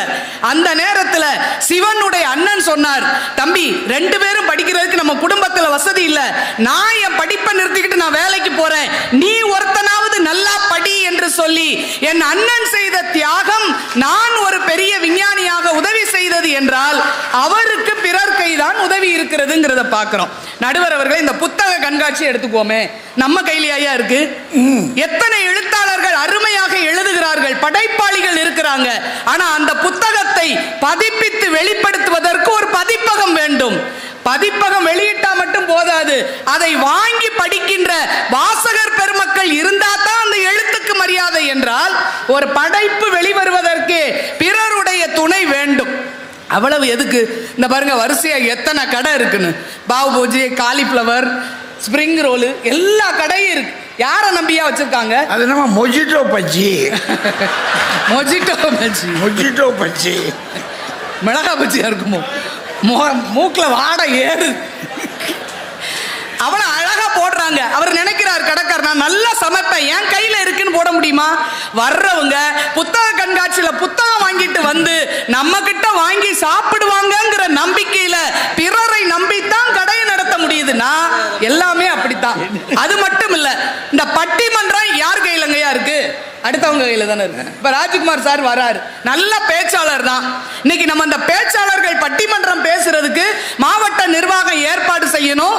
பதிப்பகத்தார் சங்கத்திலிருந்து எல்லா ஏற்பாடுகளையும் செய்து கொடுத்து பட்டிமன்றத்துக்கு பேச வச்சிருக்காங்க. எல்லாத்துக்கும் மேல மைக் செட் அருமையா உட்கார்ந்து அந்த சகோதரர்கள் அதை வழி நடத்துறாங்க. அவர் மூக்க பிடிச்சாருன்னா கதை முடிஞ்சது இல்ல. இப்போதைக்கு நம்ம பேசுறதுக்கு அவர் கையில இருக்கு, நம்ம பேசுறது இல்லையா? அப்படி இருந்தா தான் ஒரு பட்டிமன்றமே சிறக்க முடியும். ரசிகர்கள் கேட்டு நமக்கு ஆதரவு தரணும். அதை விட்டுட்டு நான் நல்லா பேசுவேன், என் கையில தான் பேச்சு எல்லாம் இருக்கு. ராஜ்குமார் வீட்டுல இருந்து தனியா பெரியோர்களே தாய்மார்களேன்னு பேசினாருன்னு வைங்க, வீட்டுல வச்சு உடனே அவங்க வீட்டம்மா போன் பண்ணிரும், அங்க இருந்து வேன் வந்து கூட்டிட்டு போயிரும். என் வீட்டுக்காரர் தனியாவே பேசிக்கிட்டு இருக்காருன்னு கூட்டு போயிருவாங்க. அவர் கையிலேயா இருக்கு? பிறர் கையில் இருக்கிறதுங்கிறத தயவு செய்து மறந்து விடக்கூடாது. எல்லாத்துக்கும் மேல நம்ம உறவுகள், நம்ம நண்பர்கள் கையில மட்டும் இல்ல, நம்ம எதிரிகள் கையிலும் நம் வாழ்க்கை இருக்கிறது. எதிரிகள் தான் நமக்கு உந்து சக்தியாக இருக்கிறார்கள். அவர்கள் தான் நாம் நம்முடைய இலக்கை தீர்மானிக்க காரணமாக இருக்காங்க. நம்முடைய ஒவ்வொரு வெற்றிகளும் நாம் யாருக்கோ நம்மை நிரூபிப்பதற்காக செய்து கொண்டிருக்கிறது தான் என்றால் நம்முடைய வாழ்க்கை என்பது பிறருடைய கையில் தான் இருக்கிறதுங்கிறத தயவு செய்து மறந்துடக்கூடாது. ஒரே ஒரு செய்தியை சொல்லி நிறைவு செய்கிறேன். நடுவர் அவர்களே, எல்லாம் நம்ம கையில இருக்கு, பணம் இருக்கு, காசு இருக்கு, யாரையும் நம்பி நான் இல்ல. அப்படி சில பேர் சொல்லுவோம்ல, யாரையும் நம்பி நான் இல்ல, என்கிட்ட அவ்வளவு இருக்குன்னு சொல்லுவாங்க. அப்படி சொன்ன ஆட்கள் சென்னையில மழை வெள்ளம் வந்து கொட்டி தீர்த்துது, ஒரு வாய் சோத்துக்கு வழி இல்ல. பெரிய கோடீஸ்வரர், நிறைய பணம் இருக்கு, நகை இருக்கு, எல்லாம் இருக்கு, சோத்துக்கு வழி இல்லாமல் தவித்து நின்ற போது அரசாங்கத்திலிருந்து ஹெலிகாப்டர்ல உணவு பொட்டலங்கள் போட்டாங்க. அதுக்கு போய் கையேந்தி நின்னாங்க கோடீஸ்வரர்கள். கையேந்தி நின்றார்கள், பிடிக்க முடியல, கேட்ச் பிடிக்காம விட்டாங்க, கீழே விழுந்துருச்சு சில பொட்டலங்கள். அங்க அந்த ஓரத்துல அந்த குழாய்கள் எல்லாம் வசிக்கக்கூடிய ஏழை வீட்டு குழந்தைங்க இருக்கும் இல்லையா, அதெல்லாம் அதை பெருக்கி கொண்டு வந்து அந்த வீடுகள்ல வந்து கொடுத்துருக்கு, இந்தாங்க உங்களுக்கு ஒரு உணவு பொட்டலம். உடனே அந்த வீட்டு அம்மா சொன்னாங்க, பரவாயில்ல தங்கம், கொண்டு வந்து கொடுத்துருக்கிய, இத நீயே உங்க வீட்டுக்கு கொண்டு போயிருக்கலாம்ல. கொண்டு போயிருக்கலாம், ஆனா எங்களுக்கு பசி பழகி விட்டது, உங்களுக்கு அது தெரியாது, அதனால கொண்டு வந்து கொடுக்கிறேன் என்று ஒரு சின்ன குழந்தை கொடுத்ததால் பல பெரியவங்களுக்கு சாப்பாடு கிடைத்தது என்றால் வாழ்க்கையில ஒருவேளை பசியாடுறது கூட நம்ம அடுத்தவங்க கையில இருக்கு. நடுவர் அவர்களே, 13 வயதுக்கு மேல படிப்பை தொடர முடியவில்லை, ஏழ்மை குடும்பம், பசி கஷ்டம் தாங்க முடியல, ஒரு சிறுவன் போனா, அப்படியே நடந்து போனா, அங்க ஒரு நாடக கொட்டகை இருந்தது. வெளியே போய் உட்கார்ந்து பரிதாபமா கண்ணுல உயிரை தேக்கி கொண்டு யாராவது ஒரு வாய் சாப்பாடு தருவாங்களான்னு உட்கார்ந்துருந்தான் ஒரு நாடக கொட்டகை வாசல்ல. அப்ப அந்த நாடகம் பார்க்கறதுக்கு ஒருத்தர் குதிரை வண்டியில வந்தவர், தம்பி இங்க குதிரையை நிறுத்திட்டு போனா யாராவது களவான்ட்டு போயிடுறாங்க, நீ இந்த குதிரையை பாத்துக்கிறியா, நான் நாடகம் பார்த்துட்டு வந்து உனக்கு காசு தரேன்னார். சரின்ட்டா. குதிரையை விட்டுட்டு அவர் உள்ள போயிட்டாரு. அவர் நாடகம் பார்த்துட்டு வெளியே வராரு, அவரு குதிரை மாதிரியே இல்லை, அழகா தொடச்சி அந்த சேனம்லாம் தொடச்சி கழுவி நீட்டா இருக்கு. பார்த்து சந்தோஷத்துல பரவாயில்லையே என் குதிரையை நல்லா வச்சிருக்கேன்னு சொல்லி காசு கொடுக்க வேண்டியவர் பணமா கொடுத்தாரு. அந்த பையன் காசை எதிர்பார்த்தவன் கையில் பணத்தை பார்த்த உடனே பரவாயில்லையே இது நல்ல தொழிலா இருக்கு அப்படின்னு நினைச்சு அங்கேயே போய் உட்கார ஆரம்பிச்சான். ஒரு குதிரை நிறுத்தினவங்க பல பேர் குதிரையை விட்டுட்டு போனாங்க. இவன்ட்ட குதிரையை பார்த்து கொள்கின்ற வேலையை தொடர்ந்து பார்த்தான். நாடகங்களை பார்க்க ஆரம்பித்தான். அந்த கதைகளையும் காட்சிகளையும் ரசிக்க ஆரம்பித்தான், கற்றுக்கொண்டான். பின்னால் இந்த உலகத்தையே மகிழ வைக்கின்ற மாபெரும் நாடகங்களை படைக்கின்ற நாடக ஆசிரியராக உயர்ந்தார். அவர்தான் நாடக ஆசிரியர் ஷேக்ஸ்பியர் என்ற பெரியவர். என்றால் நம்ம கையில எல்லா திறமையும் இருந்தாலும் சூழல்கள் தான் நம்முடைய திறமையை வெளிக்காட்டுகின்ற தளத்தையும் வாய்ப்பையும் ஏற்படுத்தி கொடுக்கும். அப்படிப்பட்ட பிறரை நாம் போற்ற வேண்டும். நம் பிரச்சனையை காது கொடுத்து கேட்க ஒரு காது வேண்டும். நம்மை பரிவோடு பார்க்க 2 கண்கள் வேண்டும். நம்மோடு கூட சேர்ந்து வாழ்க்கை பயணத்தில் நடப்பதற்கு 2 காலடி தடங்கள் வேண்டும். இப்படி பிறர் கையில் தான் நம் வாழ்க்கை இருக்கிறது என்று சொல்லி வாய்ப்புக்கு நன்றி பாராட்டி விடைபெறுகிறேன். நன்றி, வணக்கம். நல்ல சான்றுகளை வச்சு தாங்க அதே முடிச்சுட்டாங்க. அனுப்புனாதான் தெரியாதனமா ஆஞ்சநேயரை பிடிச்சாரு. அவருக்கு என்ன திறமை இருக்குன்னு தெரியாத ஆளு. அவர்கிட்ட இருக்கிற திறமையை அறிமுகப்படுத்தினாலே ஜாம்பவான் தான். அதனால் தெரிஞ்சு பேசணும். பட்டிமன்றத்தில் கொஞ்சம் முன்ன பின்ன இடிக்கும். ஒரு கதையை முன்ன பின்ன பார்த்து தான் பேசணும். இவர் என்ன உதாரணம் எடுத்தாரோ அந்த உதாரணத்தை எடுத்து அடிச்சு விட்டாங்க. கடைசியாக ஷேக்ஸ்பியரை கொண்டாந்து நிறுத்தி வச்சிருக்காங்க. ஒரு சான்று பலமாக நிற்குது அவர் கட்சி. பட்டிமன்றத்தில் இதுதான் விசேஷம். ஒருத்தர் சொன்னதை இன்னொருத்தர் மறுப்பார். நம்ம அதில் ஒன்று இப்போ பொறுமையாக கேட்கணும். ஒருத்தர் சொன்ன ஏன்னா நமக்கு தேவை இவர் ஜெயிக்கிறாரோ அவர் ஜெயிக்கிறாருன்றது விஷயம் இல்லை. நமக்கு அதில் ஞானம் கிடைக்குது. அதுதான் நம்ம முக்கியம். நமக்கு தேவை அறிவு தான். அதை பெறுவதற்கான வாய்ப்பு இது. ரொம்ப அருமையாக 2 கட்சி நின்றுக்கிடுச்சு. இன்னும் கொஞ்சம் ஒரு வார்த்தை கேட்டோம்னா இன்னும் கொஞ்சம் விரிவாக இருக்குமே அப்படின்றதுக்காக இன்னும் ஒருவருக்கு ஒரு சான்ஸு. வாங்க ராஜகுமார், வாங்க.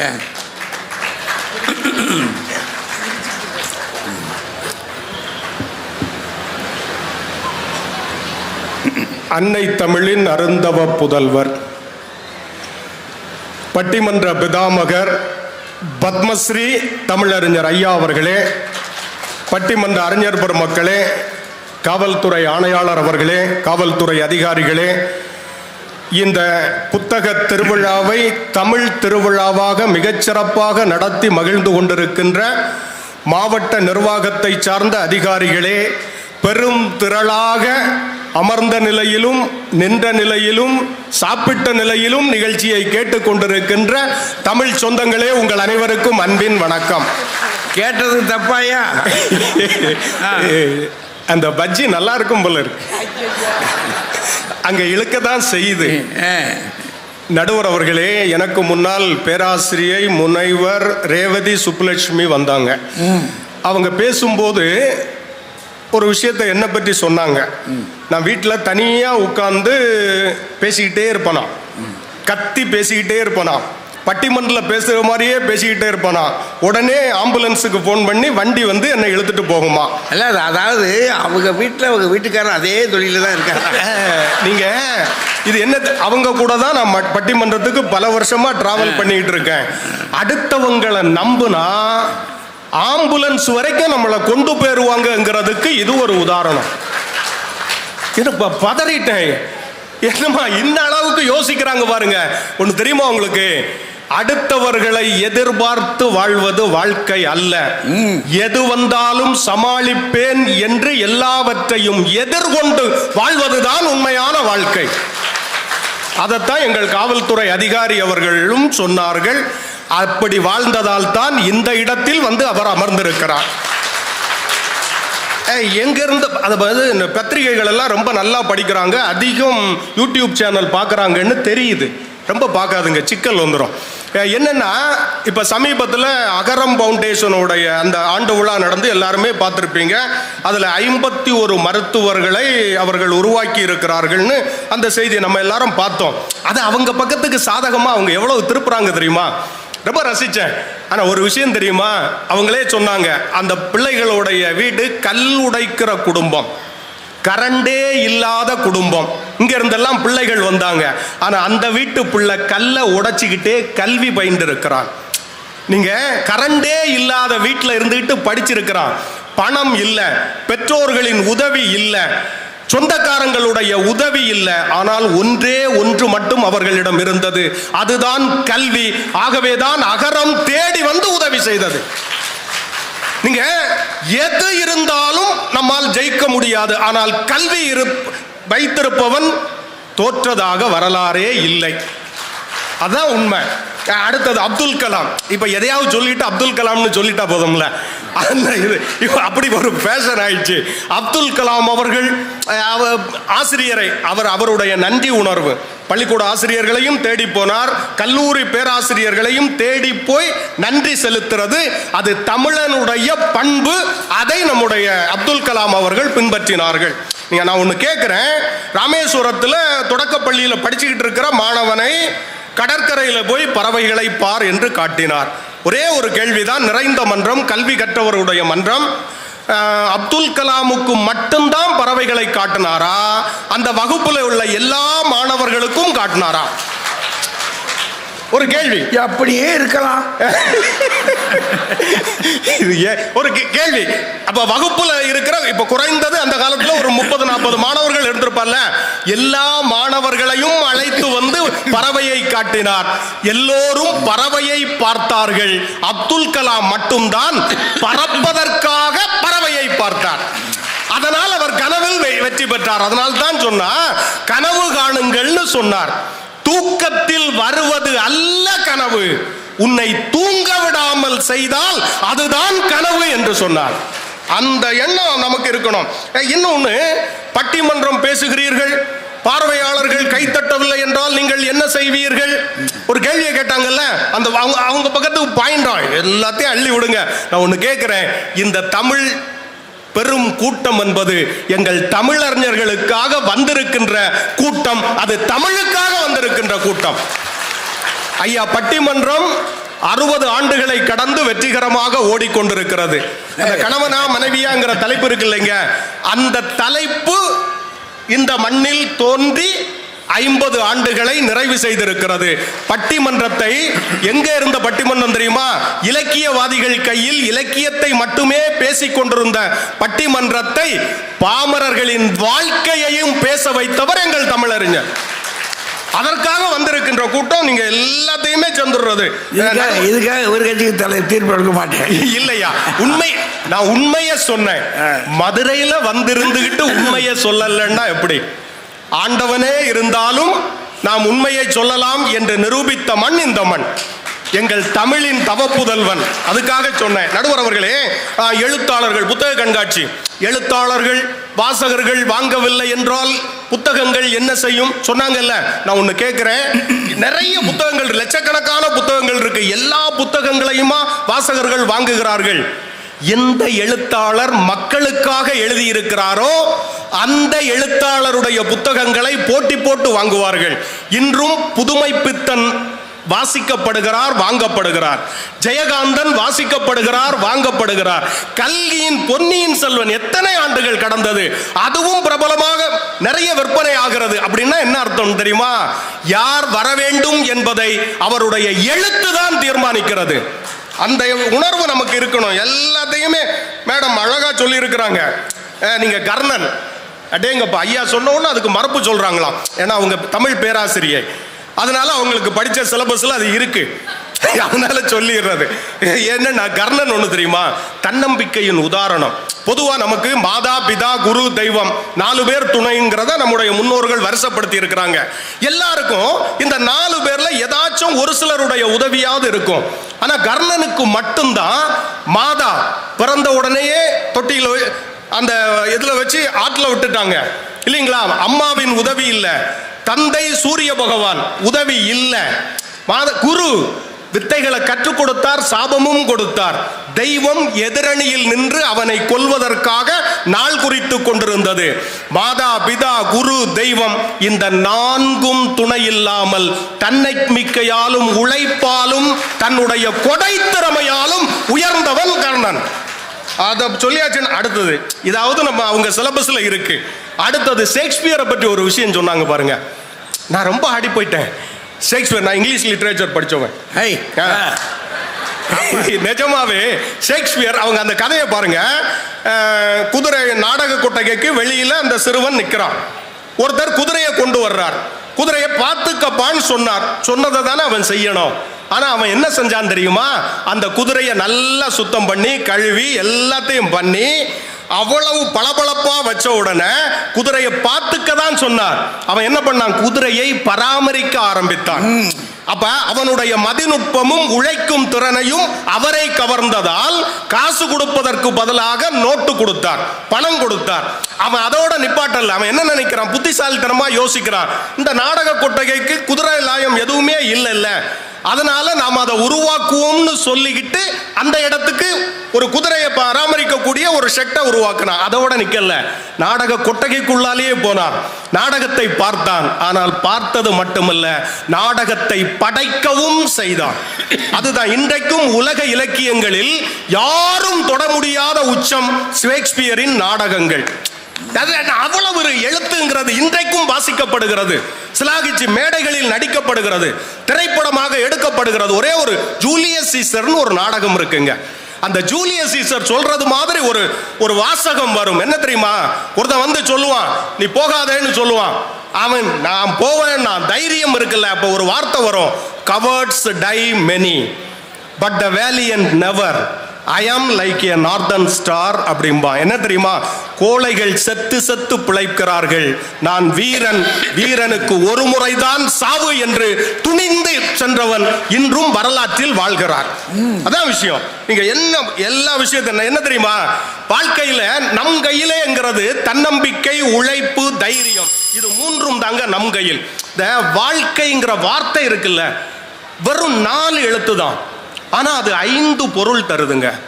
முதல் எழுத்து வா, நம்மை வா என்று அழைக்கிறது. முதல் எழுத்தையும் 2வது எழுத்தையும் சேர்த்தா வாழ், வாழ் என்று நமக்கு நம்பிக்கை தருகிறது. அப்போ ஒரு கேள்வி வரும், எப்படி வாழ்றது? அதனால்தான் கடைசி எழுத்து இருக்கு பாருங்க, கை, கைகளால் உழைத்து வாழ் என்று வழிகாட்டுகிறது. அப்போ ஒரு கைகளால் உழைக்கும் போது நாம எப்படி இருக்கணும்னா, அதுலயே வருது வா இக்கை. அப்படின்னா என்ன அர்த்தம் தெரியுமா? கைகளால் உழைத்து வாழ்ந்தாலும் உன்னுடைய வாக்கை காப்பாற்றினால் நீ உயரலாம் அப்படின்னு சொல்லிக்கிட்டு, சரி இதெல்லாம் ஓகே. கடைசியில நமக்கு என்ன கிடைக்கும்? முதல் எழுத்தையும் கடைசி எழுத்தையும் பாருங்க, வா கை என்று வரும். வாகை என்றால் வெற்றி என்பது பொருள். 4 எழுத்து வார்த்தைக்குள் வாழ்க்கைக்கான பொருளை சொன்னதுதான் தமிழின் சிறப்பு. நீங்க இப்ப நம்ம பேச்சாளர்கள் இருக்கோம், பேசுறோம். ஆனா உலகத்தின் மிகச்சிறந்த பேச்சாளர் என்று பாராட்டப்பட்டவர் கிரேக்கத்தினுடைய டமாஸ்தனிஸ் என்பவர். ஆனா அவர் வாழ்க்கையை படிக்கும் போது ஆச்சரியமா இருக்குங்க. ஆரம்பத்தில் அவருக்கு திக்குவாய், சொந்தக்காரங்க எல்லாம் கிண்டல் பண்ணியிருக்கான், உன்னால ஒன்றும் முடியாது, சொந்தக்காரங்கள்ட்ட பேச முடியல, சொத்தை கூட அபகரிச்சுட்டான். அவர் என்ன பண்ணார் தெரியுமா? திக்குவாய் தானே இது எல்லாத்துக்கும் பிரச்சனைன்ட்டு என்ன பண்ணார்? வீட்டுக்குள்ள போய் கதவை டோரை க்ளோஸ் பண்ணிட்டு வீட்டுக்குள்ள போனார். இந்த கூழாங்கற்கள் இருக்குல்ல, அதை வாய்க்குள்ள போட்டுக்கிட்டு வாயை உள்ள போட்டுக்கிட்டு என்ன பண்ணார்? சத்தமா கத்தி பேசினார். புத்தகங்களை படிச்ச கருத்துக்களை எல்லாம் சத்தி பேசினார். அப்புறம் வெளியே வந்தார். கடற்கரையில அலைகள் அடிக்கிற இடத்துல அலைகளின் சத்தத்தை விட தன் சத்தம் உயர்வா இருக்கிறது, கத்தி பேசினார். அது பரவாயில்ல, மலை ஏறிக்கிட்டே கத்தி கத்தி பேசினார். என்ன ஆச்சு தெரியுமா? எந்த திக்குவாய் அவருக்கு சிக்கலை உருவாக்குனதோ அவருடைய உழைப்பாலும் தன்னம்பிக்கையாலும் முயற்சியினாலும் திக்குவாய் மாறி உலகத்தின் தலை சிறந்த பேச்சாளர் என்கின்ற அங்கீகாரத்தை பெற்றார்னு சொன்னா இது சாதாரணமான விஷயம் இல்லைங்க. நம்ம வாழ்க்கையிலையும் சில நேரங்கள்ல என்ன ஆகும் தெரியுமா? பல பேர் அடுத்தவங்களை மட்டும் தயவு செய்து நம்பாதீங்க. என்ன பண்ணுவான்? மாப்பிள்ள நான் இருக்க, மாப்பிள்ள தைரியமா நீ எல்லாத்தையும் செய்வோம், கடைசி நேரம் காலவாரிடுவான். கடைசி நேரம் காலவாரிடுவான். மேடம் இருக்காங்கல்ல, நான் ஒன்று கேட்குறேன். இவங்க கல்லூரியில் பேராசிரியையா இருக்கிறாங்க, பேராசிரியா இருக்காங்க. மாணவர்கள் தேர்வுக்கு போகாங்கன்னு வச்சுக்கோங்க. போகும்போது என்ன சொல்லுவாங்க? ஒன்றும் பயப்படாதடா, உன் வெற்றிங்கிறது உன் கையில் இல்லை. பக்கத்தில் ஒருத்தன் இருக்கான் பாரு, அவன் பேப்பரில் இருக்கு. முன்னாடி ஒருத்தன் இருக்கான் பாரு, அவன் பேப்பர்ல இருக்குடா. இல்லைன்னா திருத்துற என் கையில இருக்கு அப்படின்னு சொல்லுவாங்களா? தைரியமா படிச்சு பாஸ் பண்றதுக்கு உள்ள வழியை பாருன்னு சொல்லுவாங்களா? அப்படிங்கிறத உங்க கைத்தட்டல் முடிவு பண்ணணும். இங்க ஐயா ஒரே ஒரு செய்தியோட நிறைவு பண்றேன் ஐயா.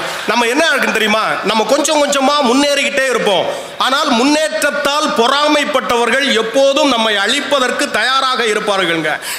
எங்க ஊர்ல ஒரு தெருவோரத்தில் ஒரு தள்ளு வண்டி வச்சு சாதாரணமா சின்ன சின்ன டிஃபன், இட்லி மாதிரி சாயந்தரம் டிஃபன் கொண்டு வந்தான். கொஞ்சம் கொஞ்சமா வித்து வித்து வித்து வித்து கொஞ்சம் மார்க்கெட் படிச்சு டேஸ்ட் நல்லா இருந்தனால கூட்டம் வந்துடுச்சு. அதுல கிடைச்ச காசை வச்சு ஒரு சின்ன கொஞ்சமா இடம் வாங்கி ஒரு சின்ன ஹோட்டல் ஆரம்பிச்சான்.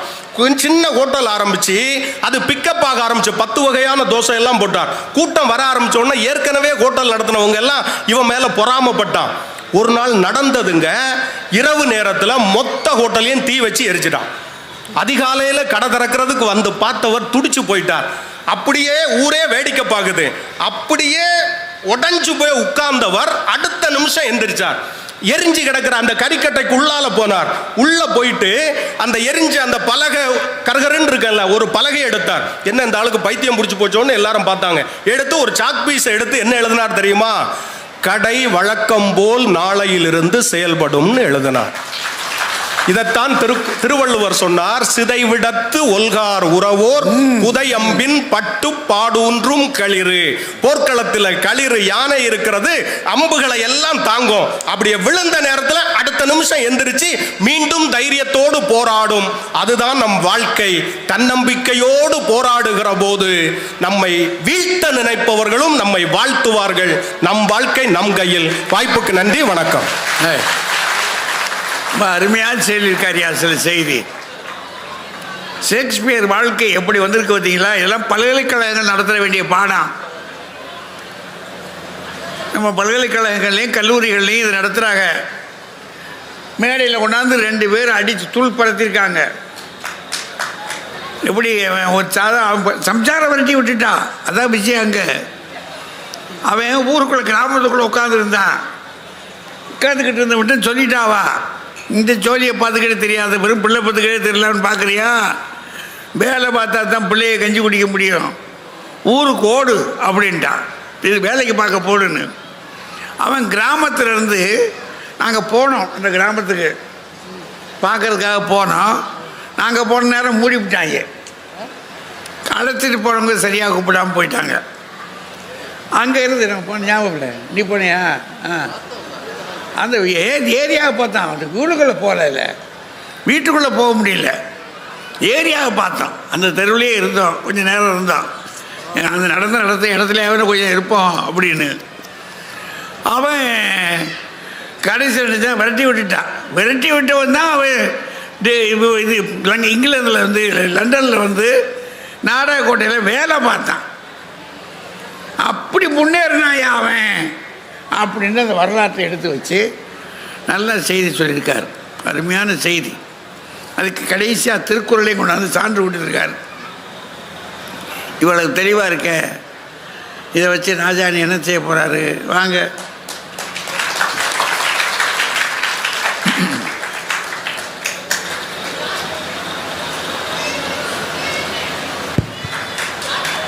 பட்டிமன்ற நடுவர் தமிழறிஞர் அவர்களே, 2 அணிகளையும் சார்ந்த அறிஞர் பெருமக்களே, மதுரை மாவட்ட நிர்வாகத்தை சார்ந்த பெரியோர்களே, பப்பாசி அமைப்பை சார்ந்த முருகன் அவர்களே, மேடை அலங்கரிக்கின்ற மதுரை மாநகரத்தின் காவல் ஆணையர் ஐயா லோகநாதன் அவர்களே, மற்றும் காவல்துறை உயர் அதிகாரிகளே, ஊடகம் சார்ந்த அன்பர்களே, உங்கள் அத்தனை பேருக்கும் என்னுடைய அன்பான வணக்கத்தை முதலில் தெரிவித்துக் கொள்கிறேன். எனக்கு முன்னாலே மிகச்சிறப்பாக கொஞ்சம் ஆஃப் பண்ணி ராஜ்குமார் அவர்கள் பேசினார். பரீட்சையில் எழுதும்போது பேராசிரியர் என்ன சொல்லுவார்? உன் கையில் தான் இருக்கிறதுன்னு சொல்லி தான் அனுப்புவார் அப்படின்னா. ஆனால் அவரும் பேராசிரியர், இவரும் ஆசிரியர், இங்கிலீஷ் வாத்தியார், நானும் ஒரு வாத்தியார். மார்க்கு போடுறது பையன் கையில் இருக்கா, ஆசிரியர் கையில் இருக்கா? ஒரு ஏதாவது ஒரு மூடில் இருந்தானா 8க்கு 5 போடுவார். போடுறாங்களா இல்லையா? இதில் இருக்கிறதெல்லாம் பேராசிரியர்கள். ஆனால் இந்த மாதிரி சொன்னீங்கன்னா இப்போ நம்ம பட்டிமன்றம் பேசுகிற நேரமே யார் கையில் இருக்கு? நம்ம கையில் தான், ஐயா கையில் தான் இருக்கு. அவர் எப்போ பெல் அடிக்கிறாரோ போய் உட்காரணும். என்னங்க அதானே கரெக்டு? அவர் சீக்கிரம் அடிச்சிட்டாருன்னா சீக்கிரம் போயிடணும். இப்போ நம்ம பேசுகிற நேரமே ஐயா கையில் இருக்கு. இதுக்கு ஷேக்ஸ்பியர் குதிரையை குளிப்பாட்டின கதையெல்லாம் நமக்கு எதுக்கு?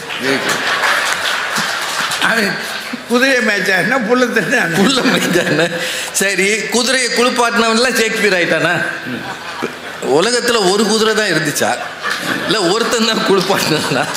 என்னென்ன நடந்திருக்கியா உலகத்தில்? இதில் வாழ்க்கையை பிரித்து மேய்கிறார். வாழ்க்கை, வாகை, வாக்கை. வாக்கை காப்பாற்றினால் வாகை சூடலாம். அவன் பீகாரில் வாக்கை காப்பாற்ற போராடிக்கிட்டு இருக்கான். 65 லட்சம் பேர் வாக்கை எங்க போச்சுன்னு தெரியல. உங்களுக்கு ஓட்டு இருக்குமான்னு பார்த்துக்கங்க. உங்க வாக்கு உங்க கையில இல்லை, அவங்க கையில இருக்கு.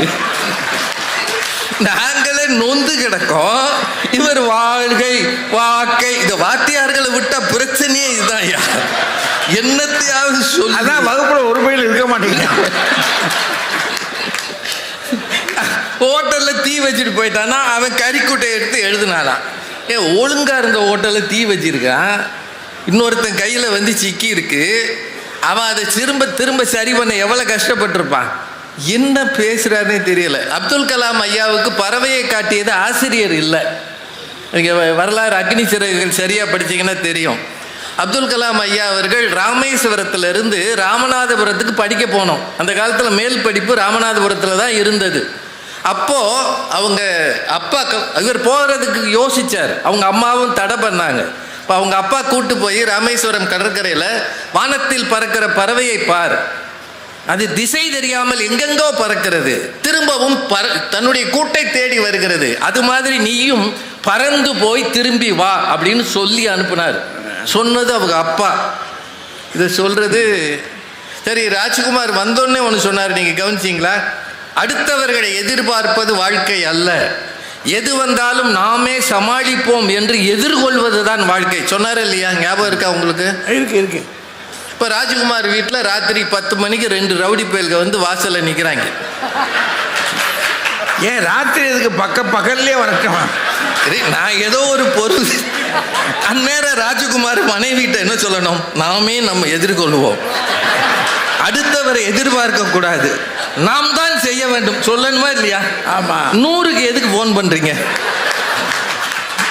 எதுக்கு போன் பண்றீங்க? ஐயா நாங்களே பாத்துக்கிறோம் ஐயா, காவல்துறை வராதீங்க. நான் யாரு? குதிரையை குளிப்பாட்டினவன். எங்க இருந்தியா வந்தீங்க? ஒவ்வொன்றுக்கும் நம்ம அடுத்தால எதிர்பார்த்து கிடக்கிறோம். இது மாதிரி பேசி ரொம்ப அநியாயம். அது நிறைய விஷயம் இருக்கு. அவர் அன்புநாதன் சார் எங்களையெல்லாம் அவர் தான் கொஞ்சம் காப்பாற்றி வச்சிருக்கிறாரு. மாதத்துக்கு ஒரு தடையாவது நானும் ஐயாலாம் போய் அவர்கிட்ட கையை கொடுப்போம். ஏன்னா அவர் தான் இந்த நல்ல மருத்துவம் தருவார், நல்ல மருந்துகள் தருவார். நாங்கள் கொஞ்சமாவது நடமாடுறோம்னா அதுக்கு முழு காரணம் அவர் தான். நாங்களே அவரை நம்பி தான் இருக்கோம். அவர் இப்போ என்ன சொல்கிறாரு? நீங்களே உங்களுக்கு பல்ஸ் பார்த்துக்கன்றாரு. பல்ஸ் பார்த்து என்ன பண்ண? எப்படி முடியும்? இதில் எங்களுக்கு நிறைய சொல்லியிருக்காரு. கோழி இறை தேட சொல்லி தருகிறது குஞ்சுகளுக்கு. சொன்னாரா இல்லையா? கோழி இறை தேட சொல்லி தருகிறது. அதுக்கு பிறகு குஞ்சு தானா போய் சாப்பிடும். அந்த குஞ்சு அடுத்த நாள் இருக்குமா இல்லையான்றது அவன்ல முடிவு பண்ணுவான். 2 சொந்தக்காரர் வந்தோடனே கழுத்தை நெரிச்சு சிக்கன் 65 ஆக்கிடுவாங்க. அது இருக்கிறது இல்லாததுமே ஒருத்தன் கையில் இருக்கு. என்னென்னவோ சொல்லியிருக்கிறாங்க. அவையத்து முந்தி இருப்ப செயல் நிறைய சொல்லிட்டாங்க. ஒரு சில விஷயங்கள்ங்க, இந்த உலகத்தில் நமக்கு ஆசைகள் இருக்கு, முயற்சி இருக்கு. ஆனால் அதெல்லாம் நடக்கிறது நம்ம கையில் இருக்கா, மற்றவங்க கையில் இருக்கா? இப்போ இந்த கோரிப்பாளையம் ரோட்டில் வண்டி ஓட்டுறதே உங்கள் கையில் இருக்கா? முதல்ல கோரிப்பாளையம்னு இருக்கா?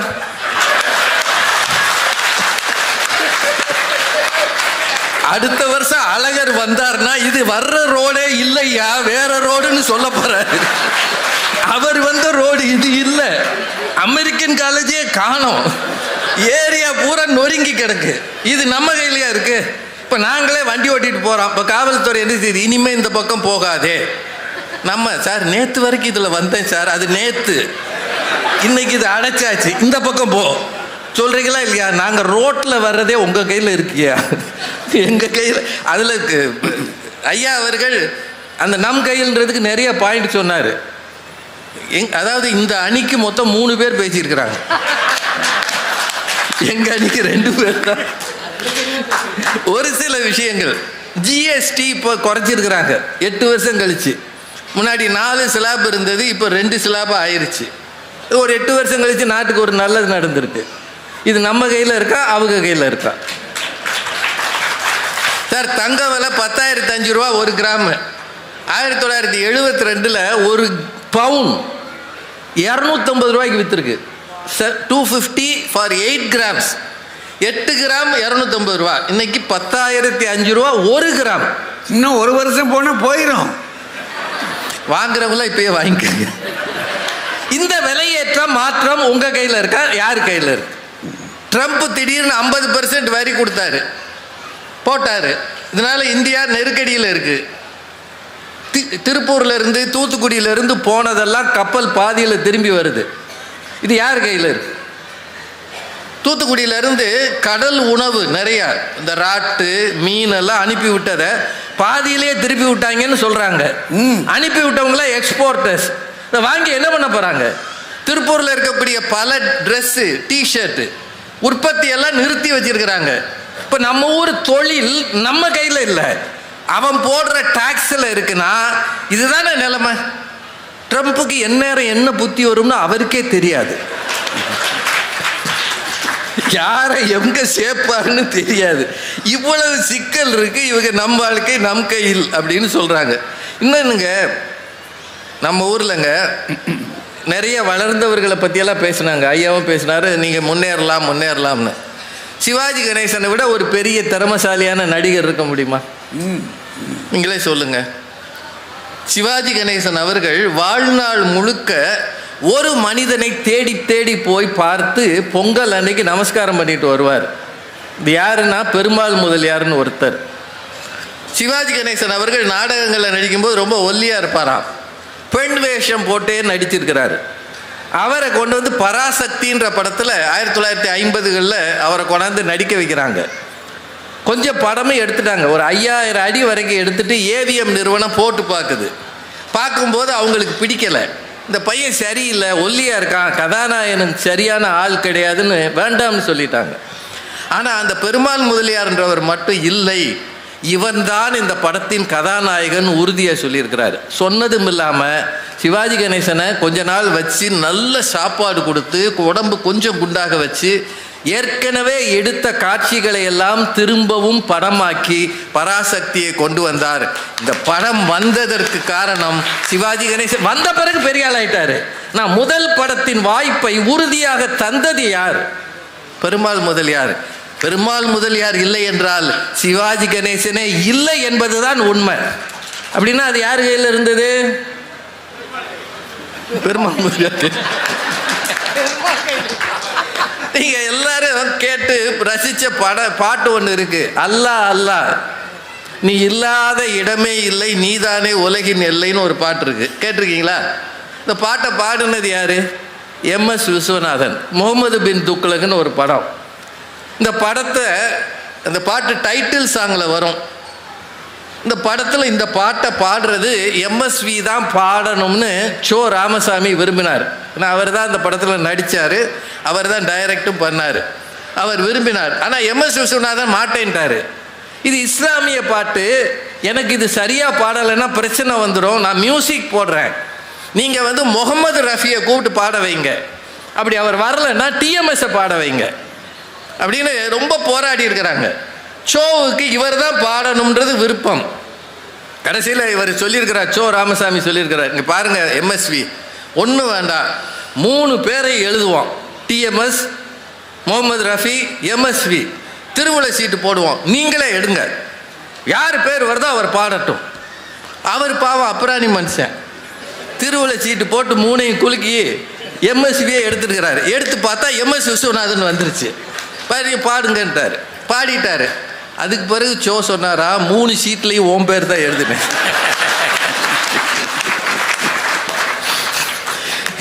3லையும் ஓம் பேர் தான் எழுதுனேன். நீ என்ன பண்ணுவ?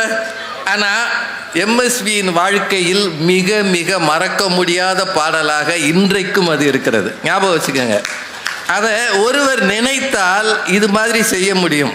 எந்த காலத்திலையுமே நாம் மற்றவர்களை நம்பித்தான் இருக்க முடியும். ஒன்று மட்டும் சொல்லிடுறேன், இன்னைக்கு சந்திர கிரகணம். சந்திர கிரகணம் தானுங்க. இது எதனால் வருது? சந்திரனால் வருதா? அறிவியல் தெரிஞ்சவங்களாம் சொல்லுங்க.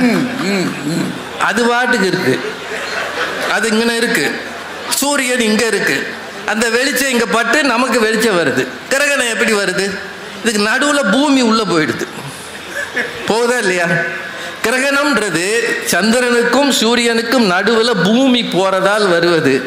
பூமி சும்மா இருக்க மாட்டாம நடுவில் போய் நின்று சந்திரனுக்கு வருகிற ஒளியை மறைத்து பூமியில் படுகிற ஒளியை சந்திரன் வாங்குவதால் தான் இன்னைக்கு சிவப்பு நிலா தெரியும்ன்றாங்க. நம்ம ஊர் இருக்கிற நிலைமையில் இப்போ ஒரே மேகமாக இருக்குது. தெரியுமான்னு தெரியல, தெரிஞ்சால் 11 மணிக்கு பாருங்கள். அப்படின்னா கிரகணம் வருவதே சந்திரன் கையில் இல்லை, இடையில் இருக்கிற இன்னொரு கோளாகிய பூமியின் கையில் இருக்கிறது என்றால் பூமியில் வாழ்கிற நம் வாழ்க்கை எவர் கையில் இருக்கிறது? யோசிச்சு பாருங்க. ஒரே ஒரு செய்தியை மட்டும் சொல்லி நிறைவு செய்கிறேன். இந்த நிறைய ஐயா ஒரு அருமையான திருக்குறள் சொன்னார். கமிஷனர் ஐயா வினை வலியும் மாற்றான் வலியும் தன் வலியும் துணை வலியும் தூக்கி செயல், அந்த குறள்லாம் சொன்னார். ரொம்ப மகிழ்ச்சி. காவல்துறையில் இருக்கிற ஒரு பெரிய அதிகாரி திருக்குறளை சொல்லுகிறது, அதுவும் சிரிச்ச முகமா சொல்றது. அது மட்டும் இல்லை, இந்த மாதிரி ஒரு நிகழ்வுல முழு நிகழ்ச்சியிலையும் நான் மேடையில் இருக்கிறேன்னு பெருந்தன்மையாக இருப்பது பெரிய விஷயம். ஏன்னா அவருக்கு 1008 வேலை இருக்கும். இன்னைக்கு அவரை அனுமதிச்சிருக்காங்க இருக்குல்லங்க. அவரே சொல்றாரு, அந்த குரலே அவங்க அணிக்கு உள்ளது இல்லை, எங்க அணிக்கு உள்ளது. ரெண்டுக்குமே இருக்குன்னு அவர் சொல்லிட்டாரு. அதனால அவரே நடுவராக இருக்கிறார். ஒரே ஒரு விஷயம் மட்டும் சொல்லி நிறைவு செய்கிறேன். ஜெஃப்ரி ஹிண்டன் அப்படின்னு ஒருத்தருக்கு தான் இந்த ஆண்டு பிசிக்ஸ்க்கு நோபல் பரிசு கொடுத்துருக்குறாங்க. பிசிக்ஸ்க்கு அவர் பேர் ஜெஃப்ரி ஹிண்டன். அவர் நேற்று ஒரு பேட்டி கொடுத்துருக்கிறார். இதை தயவு செய்து நீங்கள் போய் பாருங்க. ஆர்டிஃபிஷியல் இன்டெலிஜென்ஸ், செயற்கை நுண்ணறிவு என்பது இன்றைக்கு உலகம் முழுக்க வந்திருக்கிறது. அது ஆர்டிஃபிஷியல் இன்டெலிஜென்ஸ்னால் நீங்கள் பார்க்குறீங்களா, சின்ன பிள்ளை பாட்டு பாடுற மாதிரியெல்லாம் வரும், யூடியூப்லலாம் வருது. இப்போ பட்டிமன்ற பேச்சாளர்கள் மாதிரியெல்லாம் அது வரும். பாரதி பாஸ்கர் மாதிரி யாரோ பேசிகிட்டு இருக்கிறாங்க. ஐயா வாய்ஸ்லேயே ஒரு சின்ன பையன் பேசிக்கிட்டு இருக்கிறான். இன்னும் கொஞ்ச நாள் ஐயா மாதிரியே ஒரு உருவத்தை உருவாக்கி போட்டுருவாங்க. அப்படின்னா அந்த அளவுக்கு ஆர்டிஃபிஷியல் இன்டெலிஜென்ஸ் வந்துருச்சு. அடுத்து வரப்போவது ஆர்டிஃபிஷியல் ஜென்ரல் இன்டெலிஜென்ஸ், AGI. அதுக்கு அடுத்து வரப்போவது ஆர்டிஃபிஷியல் சூப்பர் இன்டெலிஜென்ஸ், ASI. 3 வரப்போகுது. இது வந்துருச்சுன்னா என்ன வரும் அப்படின்னு யாருக்கும் தெரியாதான். 2030க்கு உள் பலர் பார்க்கிற வேலைகளை ரோபோக்கள் கையில் எடுத்துக்கொள்வது. நான் சொல்லலை, அந்த ஜெஃப்ரி ஹிண்டன் என்கிற நோபல் பரிசு பெற்றவர் சொல்லுகிறார். இது என்ன ஆகும் என்றால் பணக்காரர்களை மேலும் பணக்காரராக்கும், ஏழைகளை மேலும் ஏழையாக்கும் என்று அவர் பயப்படுகிறார். உலக அரங்கிலே இதுதான் நடக்கப் போகிறது என்று பயப்படுகிறார். பலரது வேலை வாய்ப்பு பறிபோகும் என்கிறார். படித்தோடனே வேலை உங்களுக்கு கிடைச்சிரும்னு இன்னைக்கு நம்புகிறோம், ஆனால் எதிர்காலம் என்ன ஆகும்னு தெரியலை. இப்படி இருக்கிற உலக சூழலே வித்தியாசமாக இருக்கும்போது நம் வாழ்க்கை நம் கையில் என்று நம்புவோம். ஆனால் எனக்கு என்னவோ நாங்கள் பெற்ற அனுபவம், என்னை விட மிகச்சிறப்பாக படித்தவர்கள் நிறைய உண்டு. நான் இவ்வளவுக்கு தமிழ் படிக்கலை. இவர் இங்கிலீஷ் வாத்தியார் மாதிரி நான் தமிழ் இங்கிலீஷ் படிக்கலை. நான் காமர்ஸ் தான் படித்தேன், இதே அமெரிக்கன் கல்லூரியில். ஆனால் ஏதோ ஒரு அது முன்வினை நற்பயன்னு நினைக்கிறேன். ஐயாவை சந்தித்து அவரோடு கூட இருந்ததால் தான் நானும் ஒரு பேச்சாளரானேன். நான் என்னவோ பெரிய பேச்சாளராக வந்துட்டேன். நான் இன்றைக்கு மேடைக்கு இருப்பதற்கு ஒரே காரணம் ஐயா அவர்கள்தான் என்பதால் அதை வச்சு மட்டும் நான் தீர்ப்பா சொல்லலை. யாராவது ஒரு பெரியவரை நீங்கள் அணுகினால் உங்கள் வாழ்க்கை மாறும்.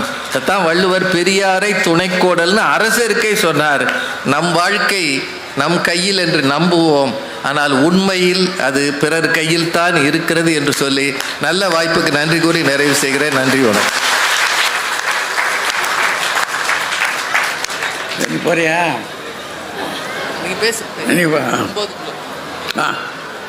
பெரியவர்களே, 8:30 மணிக்குள்ளே முடிக்கணும்னு சொன்னாங்க.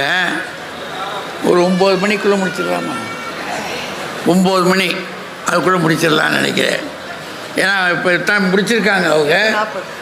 8:35 ஏன் இதில் 8:37, 9 மணிக்குள்ளே முடிச்சிடுறேன். சரி, 2 கட்சியும் ரொம்ப ஆர்வமாக கேட்டுருக்குறீங்க. நீங்கள் உற்சாகமாக பார்க்கலாம். ஒரு காரியம் பார்ப்போமே. இந்த 2 பேருடைய பேச்சு கேட்ட ஒருபாடு ரொம்ப குழப்பிலாம் விட்டுருக்காரு. ராஜா வந்து அடிச்சிருக்க வேகம் இருக்கு பாருங்க, பயங்கர குழப்பம். உண்மை தானே அது? ரொம்ப யோசிக்க வேண்டிய விஷயம். இப்போ இப்படி கொஞ்சம் யோசித்து பார்ப்போமே. இப்போ நகைக்கடை இருக்குது, அந்த நகைக்கடை வந்துருக்கு. நகைக்கடையை பற்றி பேசுனாங்க இல்லையா? நகை விலை ஏறிடுச்சுன்னு சொல்லி கடைக்கு கூட்டிகிட்டு போகிறான் பொம்பளைய நகை வாங்கிறதுக்கு. அவர் பில்லு போடுறாரு, வரிசையாக போடுறாரு. பில்லு போட்டுட்டு முதல்ல என்னமோ ஒன்று மொத்த விலை அன்னைக்கு இருக்கக்கூடிய ரேட்டை போடுறாரு. போட்டுட்டு அதை 8ஆல் பெருக்கிறாரு. பெருக்கி முடிச்ச ஒருபாடு எண்ணத்தையே ஒன்றை கூட்டுறாரு. அப்புறம் திடீர்னு ஒன்றை கழிக்கிறாரு. அப்புறம் ஒன்றை கூட்டுறாரு. இது என்னங்க அப்படின்னு கேட்டால் அதுங்க சேதாரம் அப்படின்றாரு. இப்போ நம்ம ஒரு கணக்கு வச்சுக்கிடுவோம். சேதாரம்னா என்ன சேதாரம்? இல்லை, நீங்கள் வாங்கின நகை இருக்கே, இந்த வகையை செய்கிற போது சேதாரம் ஆகிடும் தங்கம். அது சரிங்க, சேதாரம் ஆகட்டும். ஆனால் சேதாரம் என் கையில் இருக்கணும். நம்ம அது காசு கொடுக்கணும்ல. காசு கொடுக்கறது நான். அந்த சேதாரத்தை கொடுத்துருங்க, நான் காசை கொடுத்துட்றேன் அப்படின்னு நம்ம சொல்கிறோம்னு வைங்க. இந்த ஜென்மத்தில் நீங்கள் நகை வாங்கிக்கிடுவீங்க? சொல்லுங்க, இந்த ஜென்மத்தில் நகை வாங்கிக்கிடுவீங்களா? இவர்கிட்டயே போய் போகிறோம். அவர் சொல்லுவார், எங்கள் வீட்டிலே கூட்டிகிட்டு போய் இந்த கதை தான் ஆச்சு, யாராக இருந்தாலும் அது முடியாது, அவர் சொல்கிறது தான் அப்படின்னா நகை வாங்க போகிற இடத்துல என்ன கதி நடக்குது? யார் கையில் நம்ம சிக்கியிருக்கோம்? நகைக்கடைக்காரர் என்ன சொல்கிறாரோ அதுதான் கதை. அப்படி தானே தெரியுது நமக்கு. அப்படி தான் இருக்குது. ஆனால் உண்மை என்னங்க? அப்படி யோசித்து பார்ப்போமே. நம்ம வகுப்பில் படிச்சிருக்கோம். படிக்கும்போது கஷ்டப்பட்டு பரீட்சை எழுதுகிறோம். இப்போ நம்ம மருத்துவமாக வந்து உட்காந்துருக்காங்க இங்கே.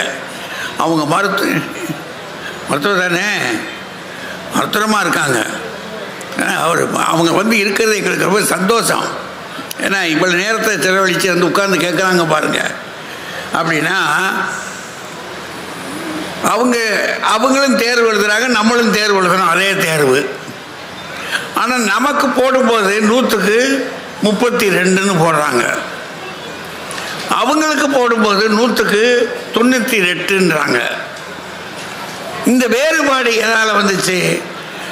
நான் எடுக்கிற மார்க்கு என்னால் வந்துச்சா, அவங்க எடுக்கிற மார்க்கு அவங்களால வந்துச்சா? சொல்லுங்கய்யா. நம்ம படிக்கிற படிப்புக்கு நம்ம படிப்புக்கு நமக்கு மார்க் போட்டிருக்காங்க, அவங்க படிப்புக்கு அவங்களுக்கு மார்க் போட்டிருக்காங்க. அப்படின்னா ஒரு பக்கம் நான் சில சமயங்களில் நம்ம சில காரியங்களை யோசித்து பார்க்குறோம். இல்லை அப்படின்னா நம்ம விதியை நிர்ணயிக்கிற ஆள் நாம தான் அப்படின்னு நமக்கு தோணுது. நம்ம படித்தா தானேயா அழுதழுது யார் பிள்ளை பெறணும்? அழுதழுது நம்ம வீட்டில் சொல்கிறாங்களே, அழுதழுது அவள் தாண்டா பிள்ளை பெறணும், படிடா ஒழுங்கா நீ படித்தா நீ முன்னுக்கு வருவேன். அது வேணா உண்மை. அப்படின்னா நமக்கு என்ன தோணுது, நாம் எழுவதோ விழுவதோ யார் கையில் இருக்கு?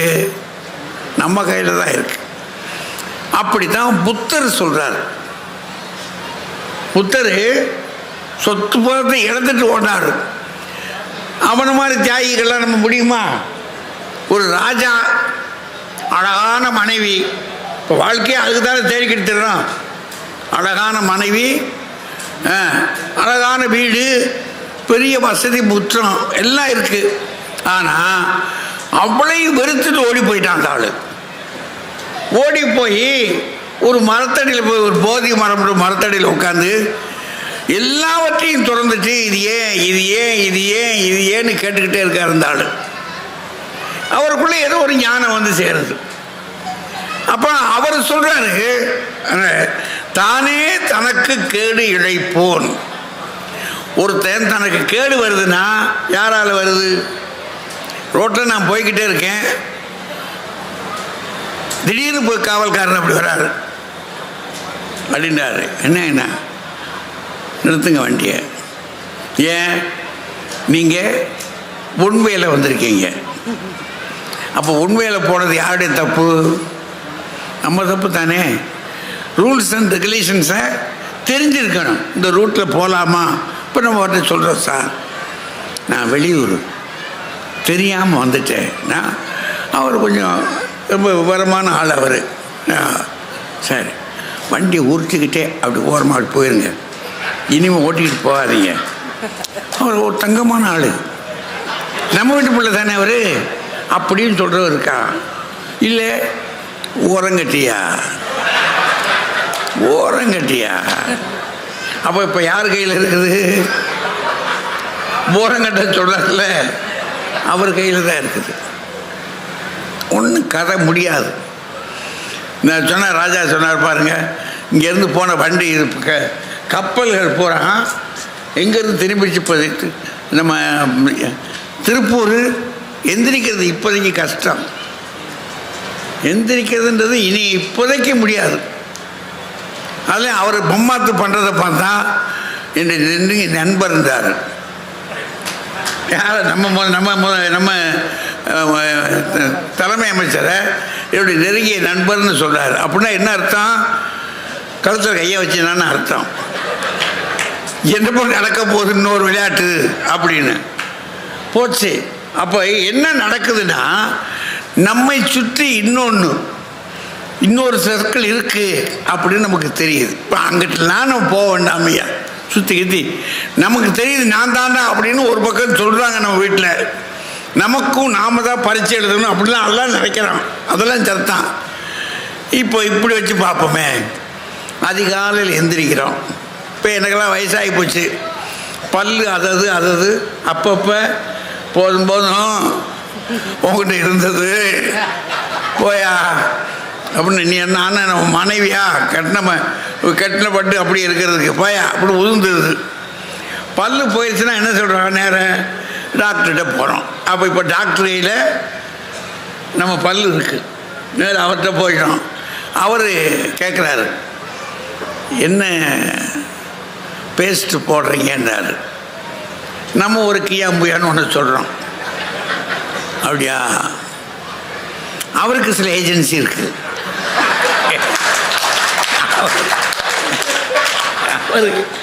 அவர் ஒரு சில ரூல்ஸ் அண்ட் ரெகுலேஷன்ஸ் வச்சுருக்காரு. அவர் அதை சொல்லிடுறாரு, சாம இன்னும் போத போடுங்கன்றார். அது இங்கே இல்லை, அது ஹரியானாவில் செய்கிறாங்க. அந்த பேஸ்ட்டு தான், அந்த ப்ரெஷ் தான். இப்போ நீங்கள் மாற்ற முடியும்னு சொல்லி அதெல்லாம் முடியாதுங்க, நான் இதுதான் போட முடியும்னு சொல்ல முடியுமா? அவர்கிட்ட சொன்னால் பல்லு போச்சு நிரந்தரமா. விடியா இந்த ஆள் இல்லைன்னு இன்னொரு ஆள்கிட்ட போய் பார்க்கலாம்னா அவரும் அந்த ஏஜென்டில் தான் இருக்காரு. முடியாது, போச்சு. சரி பல்லு மட்டும் தானே அப்படி? சரி கண்ணு தகராறாகி போச்சு. எங்களுக்கு வயது ஆக ஆக இந்த கூத்து அடிக்குதுல, கண்ணை யார்கிட்ட போய் பார்க்கறது? பல்லுக்கார்ட்ட போக முடியுமா? அவர்கிட்ட போய் இன்னொன்று சொல்கிறாரு, இது நம்ம கையில் இல்லைங்க, அப்படின்னு சொன்னா அவரை நம்பித்தான் இந்த கதிக்கு ஆளாயிட்டேன், கண்ணு தெரியலையா அப்படின்னு ஒன்று என்ன செய்யார், அதுக்குன்னு ஒரு டாக்டர் இருக்கார். அப்போ நம்ம உடம்புல இருக்க ஒவ்வொரு அங்கத்துக்கும் ஒரு டாக்டர் இருக்கார். நீங்கள் இந்த ஆஸ்பத்திரிக்குள்ளே போனோம்னா எவ்வளோ பெருசாக இருக்கையா, இந்த ஆஸ்பத்திரி பாருங்க, நம்ம பெரிய அரசு ராசாசி மருத்துவமனை என்ன பெருசாக இருக்குது. இங்கிட்டு போனால் அங்கிட்டு வருது, அங்கிட்டு போனால் இங்கிட்டு வருது. அதில் ஒரு ஆள் 2 ஆளாக உள்ளே நுழைஞ்ச உடனேயே ஒரு அம்மா வண்டியை வச்சுக்கிட்டு நிற்குது. அந்த அம்மா அப்படி ஒரு பார்வை பார்க்குது. நம்மளையா பார்க்குது, நம்மளையா பார்க்குது, பார்க்குது. பைய பார்க்குது, பைய பார்க்குது, பார்க்குறோம்ல. அப்புறம் அப்புறம் அப்படின்றாங்க அந்த அம்மா. அப்புறம் என்ன அப்புறம் தான் ஒவ்வொரு கட்டத்துக்கும் நாம் யாரை சார்ந்து இருக்கிறோம் யோசித்து பாருங்க. யாரோ ஒருவரை சார்ந்து இருக்கிறோம்ன்றது தெரியுது இல்லையா? அதனால புத்தர் சொன்னார், வாஸ்தவம் தான், தானே தனக்கு கேடு இழைப்போன்னு சொன்னார். அது உண்மை. ஒரு பக்கம் பார்த்தா உண்மையா தெரியுது. ஆமையா, நமக்கு நம்முடைய விதியை நிர்ணயிக்கிறவ நாம தான் அப்படின்னு தோணுது. ஆனால் அந்த விதியை சுற்றி சுற்றி இன்னொருத்தர் வந்துக்கிட்டு இருக்கானே, இன்னொரு ஆள் கூட வர்றானே, அது எப்படி பிடிக்க முடியலையே, நம்மளால் முடியலையே. சரி, இதுதான் இப்படி ஆகிப்போச்சு அப்படின்னா தலையில் எண்ணெய் வைக்கணும். பல்லு பசுக்கு தான் இப்படி ஆகிப்போச்சா, தலைக்கு குளிச்சுட்டு குளிக்க போகிறோம். குளிக்க போனால் சோப்பு போடணும். வீட்டில் பார்த்தா நமக்கு ஒரு சோப்பு, வீட்டுக்காரம்மாவுக்கு அதெல்லாம் நீ தானே போடு. நம்ம ஒரு சோப்பு வச்சுருந்தோம்னாக்கும் இது நீ தானே போடு, நாறுது. ஆனால் அந்த சோப்பு நமக்கு மணக்குது, நாம் போடுற சோப்பு நமக்கு மணக்குது. அந்த நமக்கு மணக்கிற சோப்பு அந்த அம்மாவுக்கு நாறுது அப்படின்றது. அதுக்கடையில் கீழே இருக்க பையன் இருக்கான பேர், அவன் சோப்பா போடுறேன் நீங்க அப்படின்னு அவன் என்னத்தையோ வச்சு ஒன்று போடுறான், குழச்சி போடுறான். அவன் ஒவ்வொருத்தருக்கும் குளிக்கிறதுக்கு போனாலே இதெல்லாம் எங்கடா இருந்து வருதுன்னா மும்பையிலேருந்து வருதுன்றான், இல்லை பஞ்சாப் அங்கே போனான்றான். அப்போ நமக்கு இருக்கக்கூடிய மருந்து வகைகளாக்கள் பூராமே அங்கே போயிடுச்சு. நம்ம கையில் ஒன்றும் இல்லை. சரிங்க, இதுதாங்க விட்டுருவோம், வேண்டாம். வாங்க, காலையில் குளிக்கிறதுக்கு தண்ணி வேணும். தண்ணி வேணும்ல, வீட்டில் தண்ணி போட்டோம்னா என்ன செய்யறது? டேய் மோட்டரை போட்டீங்களா? அவன் சின்ன பையன் சொல்கிறான், நான் தூங்கிக்கிட்டு இருக்கேன், நீ தானே போட்டுக்க. அப்புறம் நான் போய் மோட்டரை போட்டு அந்த மோட்ரு ஓடுனா தான் தண்ணி வருது. திடீர்னு மோட்ரு ஓடுது, தண்ணியை காணோம். ஏன் இல்லை, அங்கே வற்றி போச்சு. அப்போ என்ன செய்ய வேண்டியிருக்கு? பக்கத்து வீட்டில் யார்கிட்டயா ஒருத்தட்ட, ஏன் தண்ணி கொஞ்சம் ஒரு 2 வாளி கொடுங்க, வாங்கிக்கலன்னு. அப்போ தண்ணிக்கு யாரையா நம்பிக்கை தான் இருக்கும், யாரையா நம்பிக்கிட்டு இருக்கோம். திடீர்னு நம்ம சொல்கிறா, இடுப்பெல்லாம் வலிக்குது. அவள் முடிவு பண்ணிட்டா, ராத்திரியே முடிவு பண்ணிட்டா, நாளை காலையில் நம்ம எதுவும் செய்யக்கூடாது அப்படின்னு. இடுப்பெல்லாம் வலிக்குது, செத்து போகலாமான்னு வருதுன்றான். நம்ம உடனே நீ சாகாத, உனக்கு பதில் நான் செத்து போயிடுறேன், சாகாத தாயி அப்படின்ட்டு. இப்போ என்ன செய்யணும்னா, எங்கேயாவது ஒரு ஹோட்டலில் போய் எதையாவது வாங்கிட்டு வாங்கன்றான். அப்போ இப்போ எங்கே போக வேண்டியிருக்கு? நம்ம அவன் ஹோட்டல்னு சொன்னோன்னு நம்ம வீட்டு போயிருக்கா பாருங்க, ஒரு குறி குதிச்சு நான் வர்றேன், அங்கனே நீ ஆர்டர் பண்ணு, நான் அங்கனே சாப்பிட்டுக்கிறேன். அப்போ காலை சாப்பாட்டுக்கு யாரை நம்பி இருக்கா? வீட்டில் காய்கறி வைக்கணும் அப்படின்னு சொன்னால் கிராமத்தை நம்பி இருக்கோம். கிராமத்திலேருந்து காய்கறி வந்தால் தானே நமக்கு கதை நடக்கும். நல்ல அரிசி பொங்கணுமையா? நம்ம ஊர் என்ன சீரக சம்பாவா? எல்லாம் எங்கேருந்து வருது? நம்ம ஊரில் இருக்கு. நம்ம ஊரில் இறங்க மாட்டேங்குது, நமக்கு எல்லாம் ஆந்திராவில் வருது. ஆந்திராவிலிருந்து வருது எல்லா அரிசி ரேகாந்தத்தெல்லாம் அப்படி சும்மா பார்த்தா அதுவும் இந்த இது போடுற பிரியாணி போடுறான் பாருங்க. இப்போ நம்ம ஊரில் அண்மை காலத்தில் பெருத்தது எது? பிரியாணி கடை தான். இரவு பகல் எந்நேரம் பார்த்தாலும் எங்கே பார்த்தாலும் சரி பிரியாணி தான். சும்மா மணக்குது. சாப்பிட்டாலும் தீரலை அவனுக்கு. ராத்திரி 2 மணிக்கு சாப்பிட்றாங்க. ஆச்சரியங்க, 2 மணி. ஆனால் என்ன சொல்கிறா, அப்படியா ஒரு வெட்டுவோம் அப்படின்னு பக்கத்தை கட்டு சொன்னான். என்னத்தை கண்ணா, இன்னைக்கு இருப்பார் நாளைக்கு இருப்பார் என்று என்னவோ திடமில்லை. போடியா போடியா போடியா போடியா அப்படின்னு எடுத்து சாப்பிட்டுக்கிட்டு இருக்கான். அப்படின்னா என்ன, நல்ல சாப்பாட்டுக்கு நம்ம யாரை நம்பி இருக்கிறோம்? திண்டுக்கல் பிரியாணி தான். மதுரையில் பிரியாணி வாங்கியிருக்காருங்க, திண்டுக்கல்லேருந்து வருதாயா பிரியாணி? பிரியாணிக்கு ஒரிஜினல் எது? திண்டுக்கல் தான். அந்த தண்ணிக்கு அப்படி இருக்கு, அந்த ஆடு அப்படி ஒவ்வொரு ஊருக்கு ஒவ்வொன்று வச்சுருக்குறாங்க. அப்போது எதை எடுத்தாலும் சரி, இங்கே சரி பையனுக்கு திருமணம் வச்சுருக்கோம், பொண்ணுக்கு சேலை எடுக்கணும், எங்கே போய் எடுக்கிறீங்க? நம்ம ஊரில் எத்தனை கடை இருக்கு, அதுக்குள்ளே நம்ம வீட்டு போக மாட்டேன் சொல்கிறான். ஏயா யோ அப்படின்னு சொல்லிட்டு பக்கத்தில் கொட்ட இந்த சனியங்கிட்ட சொன்னாலும் கத்தும் அப்படின்னு நம்மக்கிட்ட நம்மளையே இந்த சனிக்கிட்ட சொன்னாலும் கத்தும் அப்படின்னு சொல்லுதாயி. நான் தான் இருக்கேன்ல, நான் என்ன தான் செய்யணும்னு சொல்லுண்ணா. இல்லை உன்கிட்ட சொல்லவே பயமாக இருக்குது, இருந்தாலும் என்னமோ எனக்கு தெரிஞ்சதை சொல்கிறேன். என்ன சொல்லு நீ விஷயம் என்ன? இல்லை நம்ம பொண்ணு வீட்டாரையும் கூட்டிக்கிட்டு நம்ம அப்படியே பொடிநடையா காஞ்சிபுரத்துக்கு போனோம்னா விலை ரொம்ப குறைச்சலாக இருக்கும்னு சொல்கிறாங்க. என்னங்க உண்மை அப்படிதான் இருக்குது. காஞ்சிபுரத்துக்கு போயிட்டோம்னா நல்ல சேலையாக வாங்கலாம். அப்படியே நம்ம தெரியலையம்மா, காஞ்சிபுரத்துக்கு போகணும்ன்றியா? சரி யோசித்து பார்க்குறோம். சரி ஒரு 2-3 நாளைக்கு நிம்மதியாக இருக்கலாம்டா கடவுளே, இப்போ புக்கல் பிடுங்கல் இல்லாமல் இருக்கும். சரி வா கிளம்புக்கிட்டு அவ்வளோதான். ஒரு 2-3 நாளைக்கு ஜம்முன்னு போயிட்டு அங்கன ஹோட்டலில் சாப்பிட்டுட்டு முடிச்சுட்டு வந்த உட்பாடு இருக்குன்னு பிறகு பின்னாடி இருக்கு புரட்டாசியும் கார்த்திகைன்றாங்க. ஆனால் போய் ஒரு சேலை துணியை வாங்கணும்னா காஞ்சிபுரத்தை வாங்கணும், வேஷ்டி வாங்கணும்னா திருப்பூர்காரர் பிடிச்சிக்கிட்டார். ராமராஜ் திருப்பூர்காரர் பிடிச்சிக்கிட்டார். அப்புறம் இங்கே ஒரு பையன் வேற வச்சிருக்காரு சட்டியில். இப்போ இந்த பாருங்க என் தம்பி இந்த பிள்ளை இந்த இடத்துல ஒரு பை இருக்குது, வேஷ்டியிலே பை இருக்குது. இப்போ அந்த மாதிரி வச்சுட்டாங்கல்ல. அப்போ எங்கே இருக்குது? உடுத்த துணிக்கெல்லாம் இங்கே இல்லை. ஆனால் அந்த காலத்தில் ஏன் இவர் புத்தர் அப்படி சொன்னார்னா, அந்த காலம் கார்ல் மார்க்ஸ் அப்படி எழுதுறான், செல்ஃப் கண்டெய்ன்டு வில்லேஜ். நம்முடைய கிராமங்கள் இருக்கு, அது வந்து எல்லாம் தன்னிறைவானது, எல்லாம் அங்கனே கிடச்சிச்சு.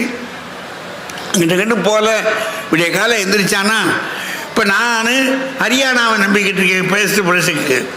ஆனால் அன்னைக்கு என்ன செஞ்சான் நம்ம ஊருக்காரு, அதிகாலையில் ஒரு 4:30 மணி 5 மணி 6 மணி கூட இந்த 5 மணி 6 மணிலாம் கிடையாது, 5 மணி எந்திரிச்சுனானா பிள்ளை அப்படியே வரப்புலையே நடந்து போய் ஒரு ஆலமரத்தை பார்த்து,